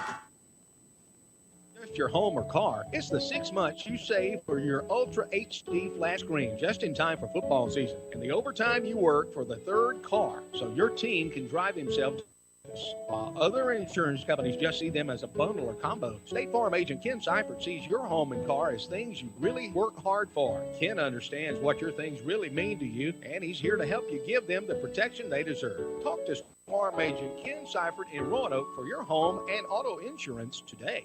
Hi, this is Steve Smith, manager at Russell Dewitt Center, Roanoke. On behalf of the Russell companies and all the employees at Russell Dewitt Center, I'd like to offer a big congratulations to all the area high school football teams on their efforts this season. Russell Dewitt Center is pleased to have been part of the support of area schools and helping to bring you area high school football on Eagle 1023. We also want to thank you for your business and pledge our continued efforts to provide you with the finest products and service available. Come see us at Russell Dewitt Center, Highway 4th in Roanoke. You know, some of us were just born with dull or discolored teeth, but they don't have to stay that way. In just about an hour, Dr. Michael Edwards can give you that $1 million bright white smile you've always wanted. That's all the time it takes in his office, or you may elect to do it at home. Dr. Edwards also offers a complete 3-week at-home whitening program, both are completely safe and approved by the American Dental Association and the FDA. Don't let dull or discolored teeth keep you from smiling. Call Dr. Michael Edwards in Medowee for an appointment or consultation at 256-357-2882. What does Mike really do? Does he fix fenders and hoods? Does he straighten frames? Does he paint things? Does he work with insurance companies? What does Mike Field's Body Shop really do? Well, they do all those things, but what they really do is take a wreck, turn it back into the car that I love to drive, the car that I like to get behind the wheel and just drive and drive. Thank you, Mike Field's Body Shop, for doing what you do, because you do it right at Mike Field's Body Shop, 123 Industrial Drive, Roanoke. You're listening to Alabama Area High School Football on WLWE 94.7 FM, 1360 AM, and online at eagle1023.com. Welcome back. The Tigers field the punt, and they have it 1st and 10 from their own 17-yard line. Wing tee set now for Davis and the Tiger offense. And flags on the play. Flags on the play right as the snap was made. False start on the offense, back them up 5 yards. We just started the 4th quarter. Your score, 22-6. Right now, Randolph County on top of Geraldine. And if you're wondering about Sachs, Sachs is winning 28-7. Mind you, if Sachs wins and Randolph County wins, Randolph County gets a home game against Sachs next week. And that'd be lovely for the Tigers of Randolph County. Line up in the power I set. Atario Hester dots the eye in the backfield, 1st and 15. They'll toss it to him to the far side. Atario stiff-arming a man, still running down the far sideline. Finally knocked out of bounds. A huge first down. Big stiff arm. Left a man laying in the waist behind him. And there's Atario's chunk play. He does have a touchdown tonight, but he's not had a big play. But there it is. He finally breaks loose after being the body blow man. He's finally able to get a big play. He landed a haymaker on that one. 1st and 10 now from the 39 of Randolph County. 11:36 left in the game. It's 22-6 Randolph County. Wishbone set. Davis under center. He'll snap it. Handoff to the far side to Hester once again. Hester keeps those legs going. He'll get a gain, let's see, maybe 2 or 3 on the play. Just running that clock, which we love. We love to see it. 22-6.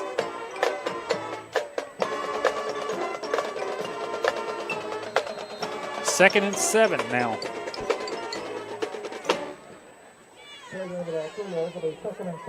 11 minutes left in the game.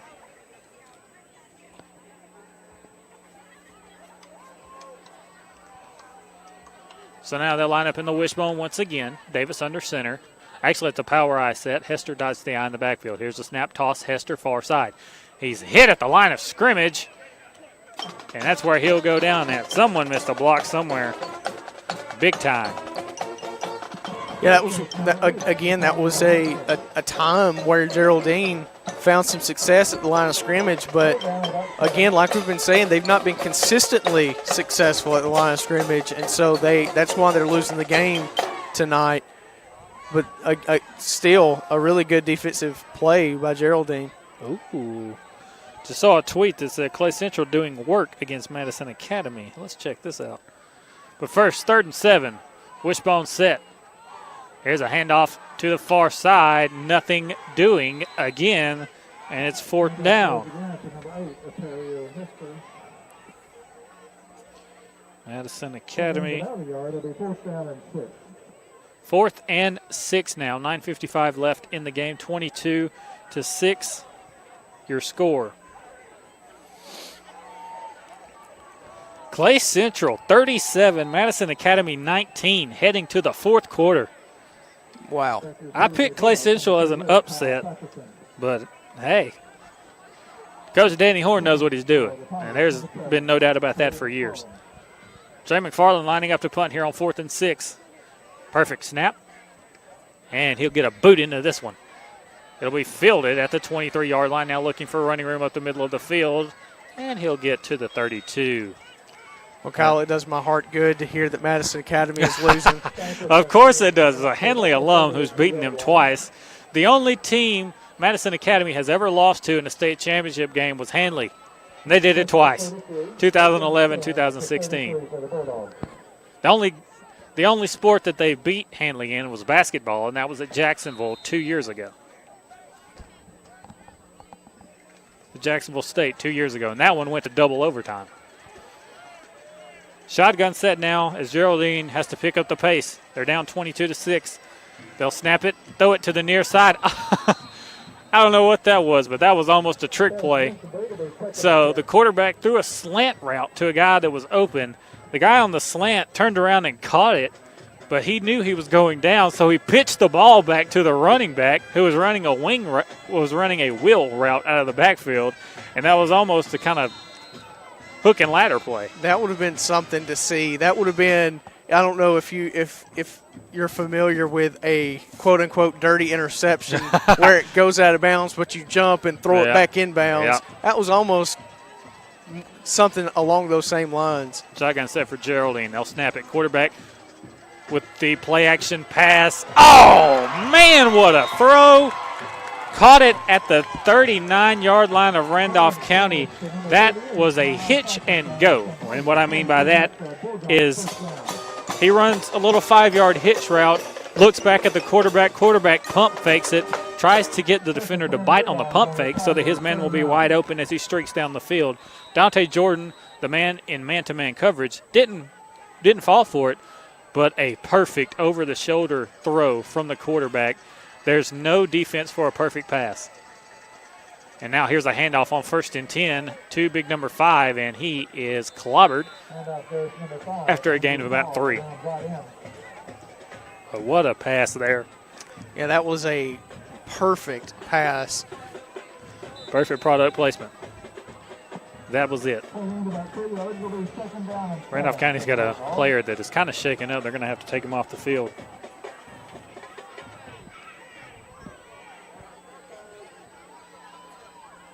I'm not sure that he knows where he's at. He's being helped off the field. I can't get the number because it's really hard to see white jerseys with gold numbers. Very hard.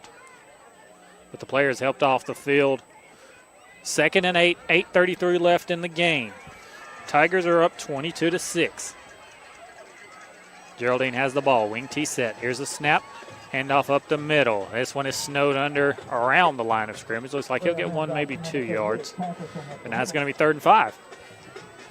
8:15 left in the game. You're down 2 scores.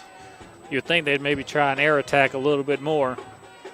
Seeing as you know when Randolph County gets the ball, they're going to run it. And they're going to try to run the clock out. You need to score fast. Yeah, and this is 4-down territory. This should be 2 passes right here. Back-to-back pass plays.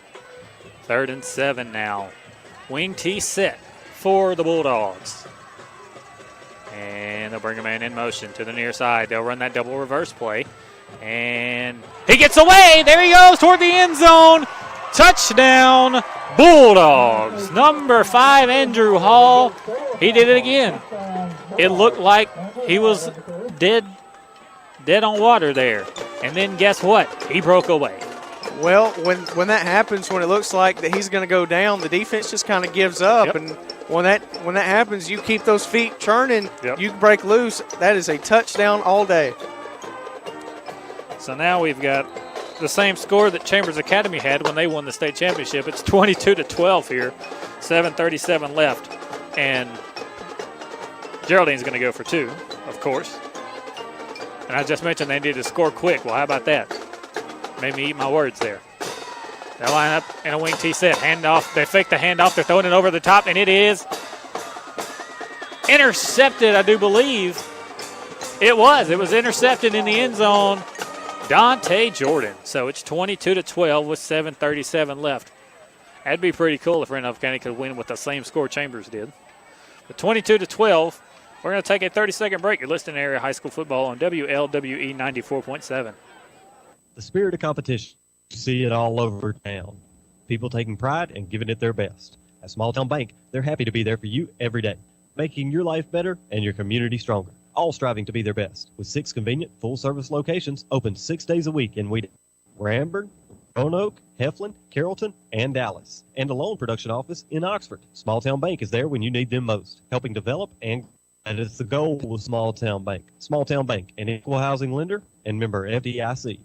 You're listening to Alabama Area High School Football on WLWE 94.7 FM, 1360 AM, and online at Eagle1023.com. Welcome back. It is a beautiful yet quite chilly night here in Geraldine, Alabama. Beautiful, beautiful facility, beautiful land, and they got a really good guy that paints the logos here because they got a big Georgia Bulldog on the 50-yard line, except it's painted in purple because they use the Georgia G as their Geraldine, but they're purple and white. And here comes the kick from Geraldine as they just scored and out-kicked the coverage there. That one's going to bounce into the end zone for a touchback. It's 22-12 here with 7.5 minutes left. If you're Randolph County, is there any kind of anxiety towards the other team just getting a touchdown and making it look easy there? I don't think so. You control the ball now. As long as you get at least 3 first downs, you're able to take about 3-4 minutes off the clock with that if you have the right amount of plays in that. And I'm thinking of about 2 to 3 plays per first down. Not really concerned with that because they have to score 2 touchdowns to win. So, right. It's a 10-point game. Wishbone set for Davis and the Tigers of Randolph County. Here's the snap. Fakes the handoff. Davis on a bootleg. Looking for the edge. He's got it. He's going up the far sideline. 40, 45, 50. Going down the far sideline. He's got 2 men chasing him down. Runs over one all the way down to the Bulldog 10-yard line. That is how you answer. You want to shut them up real fast? How about you run 70 yards down the field all the way to the other team's 10-yard line? I talked about the other team needing to score fast. I wasn't talking about Randolph County, but you know what? We'll take it. Absolutely, and now you're able to be in 4-down territory right off the bat. You can run the ball 4 times. You don't even have to score right here. You can just run the ball 4 times, right, drain some clock, and kick a field goal if you so choose. But with that big run, it would not be a surprise if they were to score on this next play. Yeah. So now they're running a power I set. Atario Hester dots the I in the backfield. Let's look and see if they do a sweep play. That's exactly what they do. They sweep to the far side, and Atario gets tackled near the line of scrimmage. He'll get a gain of about 1 or 2. And that's personnel. Geraldine keys on that same personnel just like I did. They've run the sweep play at least 75% of the times in that formation, and it was to the far sideline. And that's exactly what happened again. So by this point, they're kind of expecting that one. 2nd and goal from the 9-yard line. They've drained a whole minute off the clock in about 2 plays. 22-12, Randolph County on top here in the 4th quarter. I formation. Hester dots the I in the backfield. Handoff up the middle. He's in. Touchdown, Tigers. Hester is in for the score, but there's a flag. There's a flag. Far hash 8-yard line. Holding on the offense. So that doesn't count. Hester might have scored a 2nd touchdown, but guess what? It doesn't count. That'll back them up 10 yards, but that really doesn't hurt RCHS a whole lot. Way to read my mind, because what I was going to say was, that doesn't really hurt you when the clock continues to run. You're just running more clock. Really, in that situation, as a head coach, I might decline that penalty. Yeah, really, though. Because, and I've seen coaches decline that penalty because that means you get the ball back. Right. But now, you're just going to let them run the clock more. Maybe they won't get in the end zone, but you're down by 2 scores, and they're just going to keep running the clock. I formation. Dante Jordan dots the I in the backfield. Hand off Dante Jordan over the far side. Dante keeps those legs churning. He's inside the 10. His linemen are still pushing him. 5-yard line, still pushing. They've got a rugby scrum going on in there.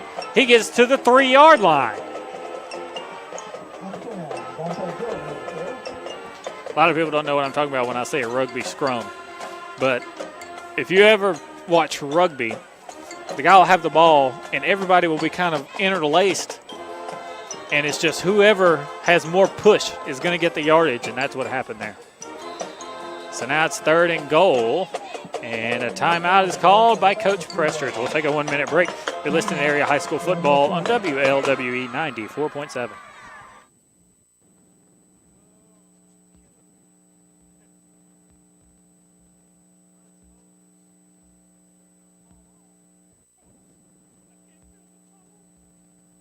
System is advancing, expanding the possibilities for health in our community. From allergist to urologist, we're everywhere you are, when and where you need us most. Brought to you by the brilliant minds that are making exceptional health possible in our community. We know it takes much medicine. It takes medicine beyond measure. Call 770-214-CARE or learn more at tanner.org. You're listening to Alabama Area High School Football on WLWE 94.7 FM, 1360 AM, and online at eagle103.com. So now 3rd and goal from the 4-yard line. 5:14 left in the game. And if you score here, it's the proverbial nail in the coffin. Because I don't see them scoring that many points in 5 minutes. They line up in the I formation. Hester dots the I in the backfield. They're going to say, hey, you had the touchdown before we got the penalty. How about you try it again? I formation.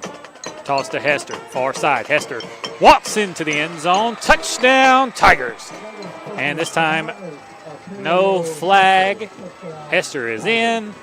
And it's 26-12 for Randolph County. 28-12, sorry. Like you said, Kyle, that's going to be the knockout blow, the final nail in the coffin in this. Stranger things have happened, but it is very unlikely. So now going for the PAT, Braxton Daniel. And this kick is up, and it is no good. Yeah, shanked wide left. 28-12, your score here in the 4th quarter with 5 minutes left. We'll take a 30-second break. You're listening to Area High School Football on WLWE 94.7. Southern Ambulance Transport is always on call and always there when you need them. And we hope you don't need them, but if you do, call 256-357-2222 or 1-800-757-7367. They are your reliable emergency and non-emergency transportation, the highest quality of service. Southern Ambulance Transport, always ready. Call 256-357-2222 or 1-800-757-7367. You're listening to Alabama Area High School Football on WLWE 94.7 FM, 1360 AM, and online at eagle3.com. Welcome back. We are here in Geraldine, Alabama. It's 28-12. Randolph County on top with 5:09 left. The Tigers trying to wrap this one up and head back home, where they'll face the Sachs Wildcats, who are up 38-7 on Fultondale. So if Randolph County can finish this off with 5 minutes left, they get a home game next week, and we get a home game next week. Lovely. Randolph County kicking from the 40, from left to right, end over end kick. Caught at the 20-yard line. Geraldine looking for running room, running up the far sideline to the far hash. He gets knocked down at around the 30-yard line once again. It's been pretty much all Randolph County. Every now and then they've had a struggle, a slip up, and that's hurt them. But it's pretty much been all Randolph County all game long. Yeah, they've done a really good job of being consistent this game. Like you said, they've made a couple of mistakes and it's hurt them, but it hasn't been a death blow. So far, they've played a really complete game, and they have held this Geraldine team to only 12 points. They've done a really good job tonight. 1st and 10. They're in the wing T set now. Bring a man in motion to the near side. Here's a double reverse pass. Throwing it downfield is the quarterback, and it is incomplete. Beautiful defense. Atario Hester, the running back. Actually, Excuse me. That was DeMarcus Davis, the quarterback, on the man-to-man coverage. How about that? Quarterback's been making plays all night long. He makes another one, this time on defense from his safety position. He read that all the way, almost had an interception. 4:53 left in the game, 28-12 Randolph County. Trying to close this one out. 2nd and 10 from the 30-yard line. Here's the snap. Quarterback dropping back. Throws it over the middle. Incomplete. Right off the Butterfingers. Talked about the butter runs. Yeah, you want to have those butter runs, but you don't want to have those Butterfingers. Maybe a good snack, but not a good grab. Timeout called Randolph County. So with 4:49 left, Randolph County takes a timeout. We'll take a 1-minute break. You're listening to Area High School Football on WLWE 94.7. Life is a tough game, and when it gets tougher, say from auto accidents, falls, or even conditions, the Expert Rehabilitation Services can get you back in the game. Nowhere can you find better rehab services than the Rehab Center at TRC, formerly known as the Inn. New name, same great service with intensive physical, occupational, and speech therapy 6 days a week. Therapists are trained in hip and knee replacement, strokes, amputations, cardiac disease, and many other debilitating diseases. The Rehab Center at Trailers Community covers East Alabama and West Georgia's premier rehab center. Call 334-863-3500. Why choose Southern Union? Between working and family responsibilities, I thought I'd never be able to go to school. But Southern Union offered flexible schedules for both day and night courses. Southern Union, I was able to take classes that gave me hands-on experience to aid in my future career. I really needed a calculus class, but couldn't fit calculus into my schedule this semester. So I went to Southern Union, and it transferred back to my university. Keep going at Southern Union. Your journey has just begun. For more information, visit suscc.edu. You're listening to Alabama Area High School Football on WLWE 94.7 FM, 1360 AM, and online at eagle1023.com.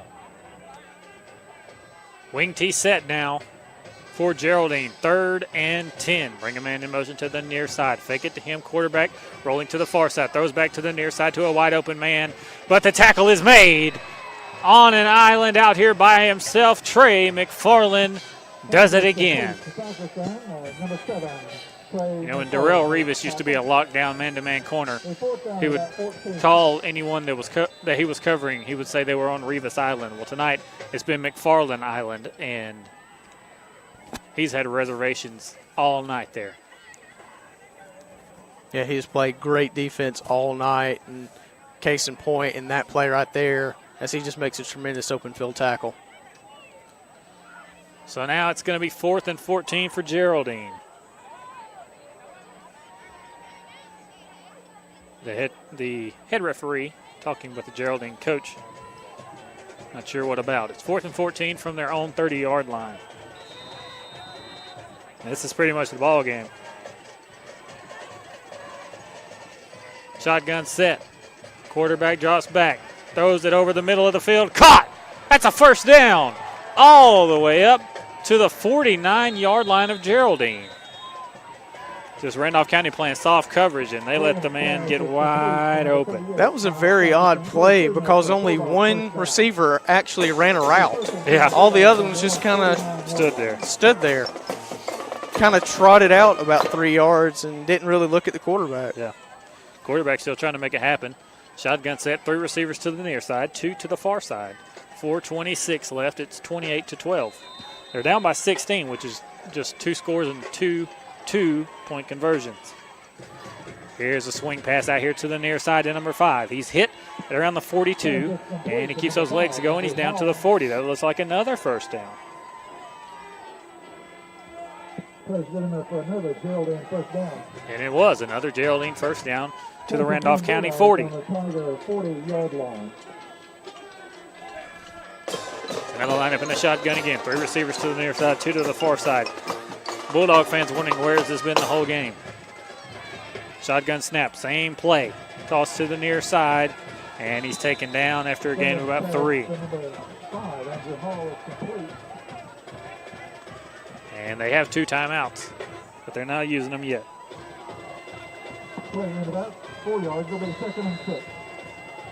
Second and 6. They got 4 yards on that play.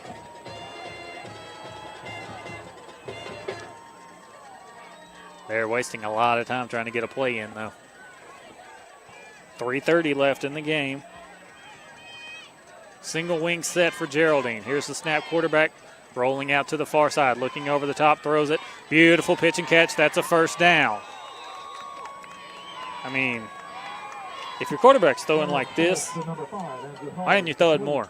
Yeah, I'm thinking the same thing. If he's throwing like this in the fourth quarter, he could have been throwing like this in the first quarter. And they're eating up this RCHS defense right now, nickel and diming them. It's just, why? Yeah. Why didn't you throw it? When you knew that the run wasn't working, you tried and tried and tried. Why didn't you go to the pass earlier? Now you're having to fight, and time is expiring. You've got 3 minutes left. You probably don't have enough time, but if you'd have done this earlier, you could have made this a ball game. You got 3 seconds on the play clock, and your players don't even have the play yet. Yep. Flag. That's going to be a delay of game. St. Luke scores again. 1:04 left in the game. And St. Luke's is going to beat Wadley. So Wadley's season is going to end at 8-3, losing in Mobile to St. Luke's. So Randolph County will be possibly the only team we have left, but there's 2:52 left, and Geraldine still has a shot. Geraldine takes a timeout after the penalty. So with 2:52 left, Geraldine takes the timeout. We'll take a 1-minute break. You're listening to Area High School Football on WLWE 94.7. Life is a tough game, and when it gets tougher, say from auto accidents, falls, or even medical conditions, expert rehabilitation services can get you back in the game. Nowhere can you find better rehab services than the Rehab Center at TRC, formerly known as the Inn. New name, same group with intensive physical, occupational, and speech therapy 6 days a week. Our therapists are trained in knee replacement, strokes, amputations, cardiac disease, and many other debilitating diseases. The Rehab Center at Trailers Retirement Community covers East Alabama and West Georgia's premier rehab center. Call 334-663-3500. Start your children off with good dental care, and you and they will save money in the long run, because small problems can be caught early before they become major problems. Dr. Michael Edwards and we can help put your child on the right dental path and keep them there. Teeth sealants can help prevent decay and the sometimes painful results that can make your child afraid of maintaining good dental health. Dr. Edwards offers expanders and space maintainers to keep teeth perfectly aligned, and is licensed for pediatric IV sedation. Call Dr. Edwards for an appointment or consultation at 256-357-2882. You're listening to Alabama Area High School Football on WLWE 94.7 FM, 1560 AM, and online at equals1023.com. Shotgun set for Geraldine. Throws it down the middle of the field, and they'll say he's down at the 1-yard line. Another busted coverage leads to a big first down, and it's 1st and goal from the 1 for Geraldine. 2:45 left in the game. Geraldine has 1st and goal from the 1. They're only down by 16. Line up in the shotgun. Here's the snap. Quarterback throws it to the near side. Incomplete. What I would have done there, if I line up in the shotgun like that, I would have run the quarterback up to the line of scrimmage, quick snapped it, dove in the end zone. That's probably what I would have done. That's what I was thinking as well. 28-12, 2:37 left in the game. It's not over. Geraldine has the ball on the 1-yard line of Randolph County. Actually, Geraldine has the ball on the 5. Let's see.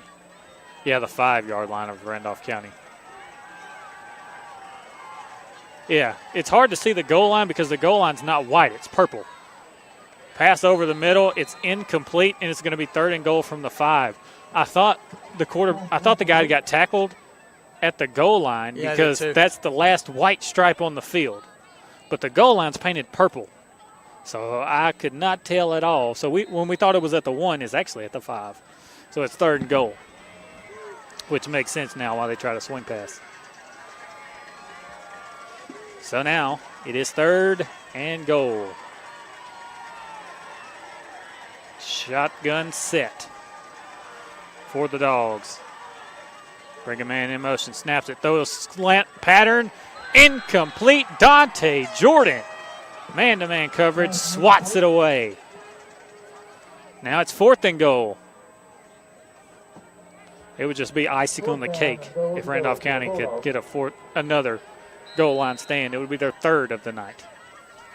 And if you think about it, it's a 16-point game. If they didn't get the goal line stops, it'd be a whole different ball game. That's right, it definitely would. And even if Geraldine gets this touchdown, the game really hinges on the two-point conversion. Right. So 4th and goal. Here's the snap. They'll throw a jump pass. He's got it. Touchdown on the jump pass. And like you said, hinges on the two-point conversion. If you don't get the two-point conversion, you're still down by 10. Yeah, you don't get the two-point conversion, there's really no sense in onside kicking the football when you get the opportunity to kick it, because it's a 10-point game with 2 minutes left, 2 minutes and 26 seconds. Just not enough time to get 10 points, but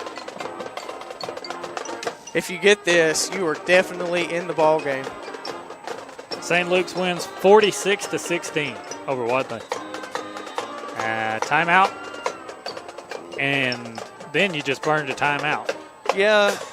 Geraldine burns a timeout. We'll take a 1-minute break. You're listening to Area High School Football on WLWE 94.7. The spirit of competition, you see it all over town. People taking pride and giving it their best. At Small Town Bank, they're happy to be there for you every day, making your life better and your community stronger, all striving to be your best. With 6 convenient, full-service locations open 6 days a week in Wedowee, Ramburn, Roanoke, Heflin, Carrollton, and Dallas, and a loan production office in Oxford. Small Town Bank, when you need them most, helping develop and grow. That is the goal with Small Town Bank. Small Town Bank, an equal housing lender and member FDIC. This is Steve Smith, manager at Russell Dewitt Center in Roanoke. On behalf of the Russell Companies and all the employees at Russell Dewitt Center, I'd like to offer a big congratulations to all the area high school football teams on their efforts this season. Russell Dewitt Center is pleased to have been part of the support of area schools and helping to bring you area high school football on Eagle 102.3. We also want to thank you for your business and pledge our continued efforts to provide you with the finest products and service available. Come see us at Russell Dewitt Center, Highway 431, Roanoke. You're listening to Alabama Area High School Football on WLWE 94.7 FM, 1360 AM, and online at eagle1023.com. Here's the situation. Geraldine scored. They're going for 2 to try to make it an 8-point game. Bring a man in motion to the near side. Quarterback rolling to the far side. He's got a man open, but he's going to sling it back to this sideline. Incomplete. Micah saw what I saw. The running back was wide open in the flats going to the far sideline. All he had to do was get him the football, and you get it. But he didn't give him the football. He could have pitched it out there like an option play at that point. Wide open. Yeah, would have made for a really good shovel pass, but he just didn't see him, or he had predetermined in his mind to go back to his left. Either way, it didn't work out, and that is going to be the ball game with 2 minutes and 26 seconds left. There's just not enough time to score 10 points. How about this? Clay Central went up to Madison Academy, and Clay Central and Coach Danny Horn beat Madison Academy 44-19. Yes. What a huge win. Congratulations. 2:26 left here. Geraldine lining up for the onside kick. They're down by 10.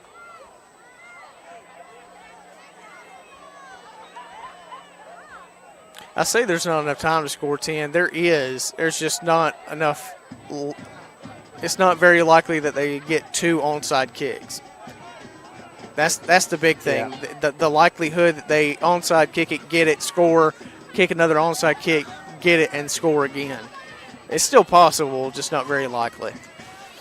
So here comes the onside kick. They're going to kick it from the far hash at the 40-yard line to the near sideline, which is their sideline. And the hands team is in for Randolph County. Here we go. Onside kick time. And here's the onside kick. Bounces right to a Randolph County player, and it's fielded. And that just might do it. 10 points is the spread here. Well, Geraldine is out of timeouts. And RCHS. Well, Geraldine's got one. Oh, do they have one left? Yeah, they got one. Well, one timeout if RCHS is able to run a play for about 5 yards, you call a timeout. You get a first down. It's over. It's over. Yep. Hats off to Wadley on a great season. They finished the season 8-3 as they lost tonight to St. Luke's. Clay Central winning big, 44-19 over Madison Academy. Way to go, Coach Horn. Wishbone set, handoff up the middle to Dante Jordan, and he's going to get about 4 or 5 yards, like you mentioned. But will Geraldine call a timeout? I don't know. Doesn't look like it. Yeah, it may be a moot point at this stage in the game to call a timeout, knowing that you only have the one. Kind of delaying the inevitable. Right. So Randolph County, if they're able to put the icing on top of this cake, then they will play at home next week against Sachs.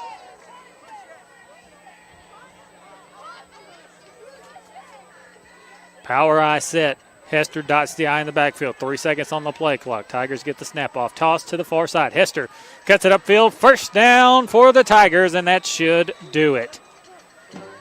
Geraldine can call a timeout if they want to, but it's not going to matter at this point. And Sachs wins, so it's confirmed. Sachs will play Randolph County next week in Randolph County. We'll be there. Good news is we don't have to travel a long way. Amen to that. UMS Wright wins 48-7 over Trinity. Big win for them. So it's 1st and 10 Randolph County. 1:17 left. They're letting the clock run. 5 seconds. 4, 3, 2, 1. Randolph County will take a timeout. That's their last timeout. They made sure they ran the clock as much as they possibly could. And that they did. Randolph County going back to their sideline to cheers from their fans. Randolph County last year went all the way to the state championship game and lost to Hillcrest Evergreen, who's now a 4A school, and they're in the second round of the playoffs tonight as well. Randolph County is trying to go back and get a little bit of redemption, and they are well on their way. But just like every year, this region has to end up playing each other. They'll play Sachs, who is a region opponent, again next week. And then if you win that game, you're probably playing Piedmont again. And it's going to be at the Field of Champions, just like last year. So 1st and 10, Randolph County from the Geraldine 39-yard line. 1:10 left in the game. This one all but over.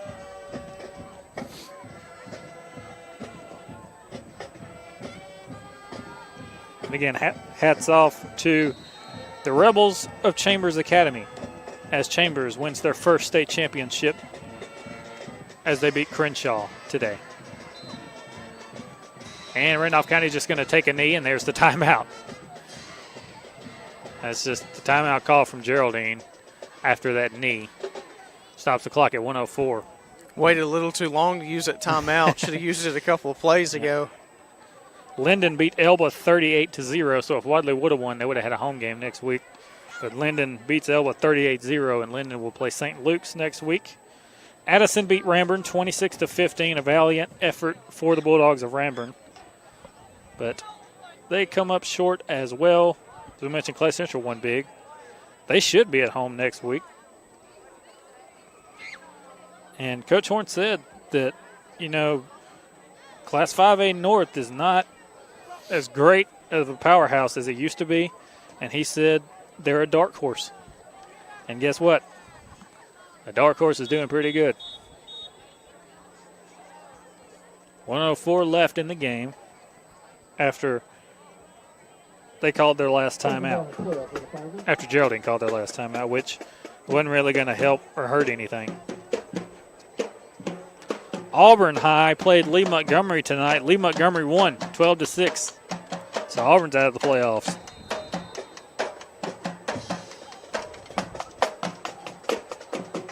They line up in a power I set now. And Davis is going to run it off the far side. Davis has got 5, 6, 7, still being pushed. He's got about 8 yards.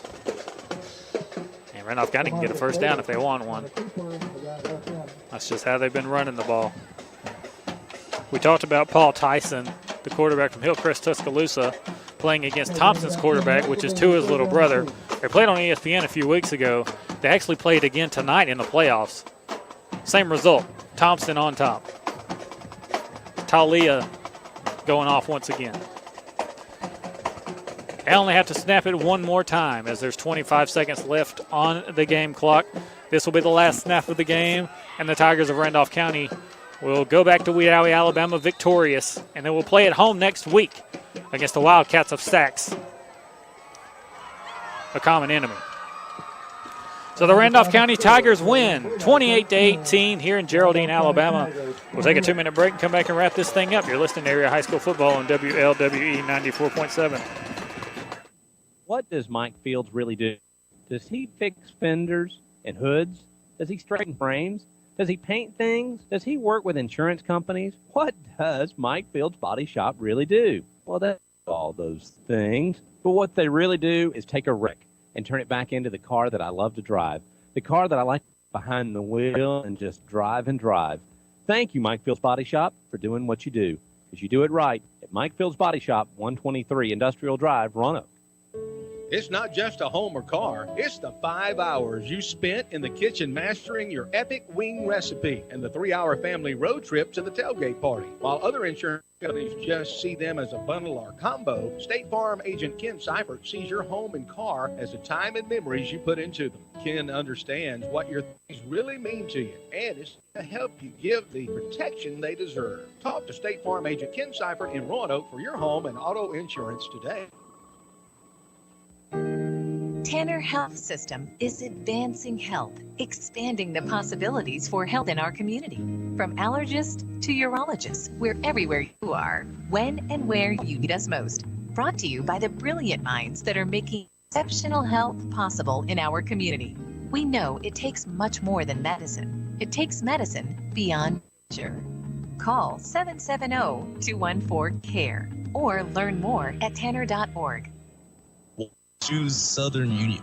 Between working and family responsibilities, I thought I'd never be able to go to school. But Southern Union offered flexible schedules for both day and night courses. Southern Union, I was able to take classes that gave me hands-on experience to aid in my career. I really needed a calculus class, but couldn't fit calculus into my schedule this semester. So I went to Southern Union and it transferred back to my university. Keep going at Southern Union. Your journey has just begun. For more information, visit suscc.edu. Eye Care of Alabama, efficient and effective eye care close to home, proudly supports Randolph County, Hanley, Woodland, and Wadley high school football teams and academics. Dr. Mohan and the staff at Eye Care of Alabama offer cutting-edge technology, and they strive for excellent outcomes with every patient to get the best vision and medical eye care possible. Protect your eyes with regular eye exams. Care, credit, and most vision medical insurances accepted. Eye Care of Alabama in Roanoke, Heflin, and Piedmont. Learn more about our services online on Facebook, Instagram, Twitter, and on our website. Call 844-480-2020. Go Teams! You know, some of us were just born with dull or discolored teeth, but they don't have to stay that way. In just about an hour, Dr. Michael Edwards can give you that $1 million bright white smile always wanted. That's all the time it takes in his office, or you may elect to do it at home. Dr. Edwards also offers a convenient 3-week home whitening program. Both are completely safe and approved by the American Dental Association and the FDA. Don't let dull or discolored teeth keep you from smiling. Call Dr. Michael Edwards for an appointment or consultation at 256-357-2882. You're listening to Alabama Area High School Football on WL 94.7 FM, 1360 AM, and online at eagle3.com. Welcome back. And the Tigers of Randolph County are third round bound, trying to head to the Super 7 at Jordan Hare Stadium this year. And they're halfway there as they have made it through 2 rounds unscathed as they win 28-18 tonight over the Bulldogs of Geraldine. It was a great game. Let's read some PSAs real quick. All the AHSAA championship events are made possible by the support of our corporate sponsors, Alabama Power, Alpha, Coca-Cola, Encore Rehabilitation, Jax, Russell Athletic, Team IP, and Wilson, and corporate sponsors, Alabama Department of Transportation, Blue Cross Blue Shield, Cadence Bank, Play On, and TNT Fireworks. These fine corporate citizens are worthy of your support. A special thank you for our corporate partners. The AHSAA reminds fans that we all play a role in the education of our students. Parents, fans, and people in the community all set an example for students, whether they are aware of it or not. Help help set a positive example in everything you do, both at the games and in your community. Good sportsmanship is what sets your school apart. So that's going to do it for us tonight. Randolph County Tigers win by 10. They will play at home next week against Saxon. We'll have that one for you on the radio. Not sure what channel yet, but great win for Randolph County. We're going to head back to Randolph County ourselves. We got a little bit of a drive ahead of us. Good night to all of you. Congrats to Chambers on the state championship. Congrats to Wadley on a good season. Congrats to Coach Horn and Clay Central on a huge win tonight. And congrats to Coach Prestridge on a big win. Good night and God bless.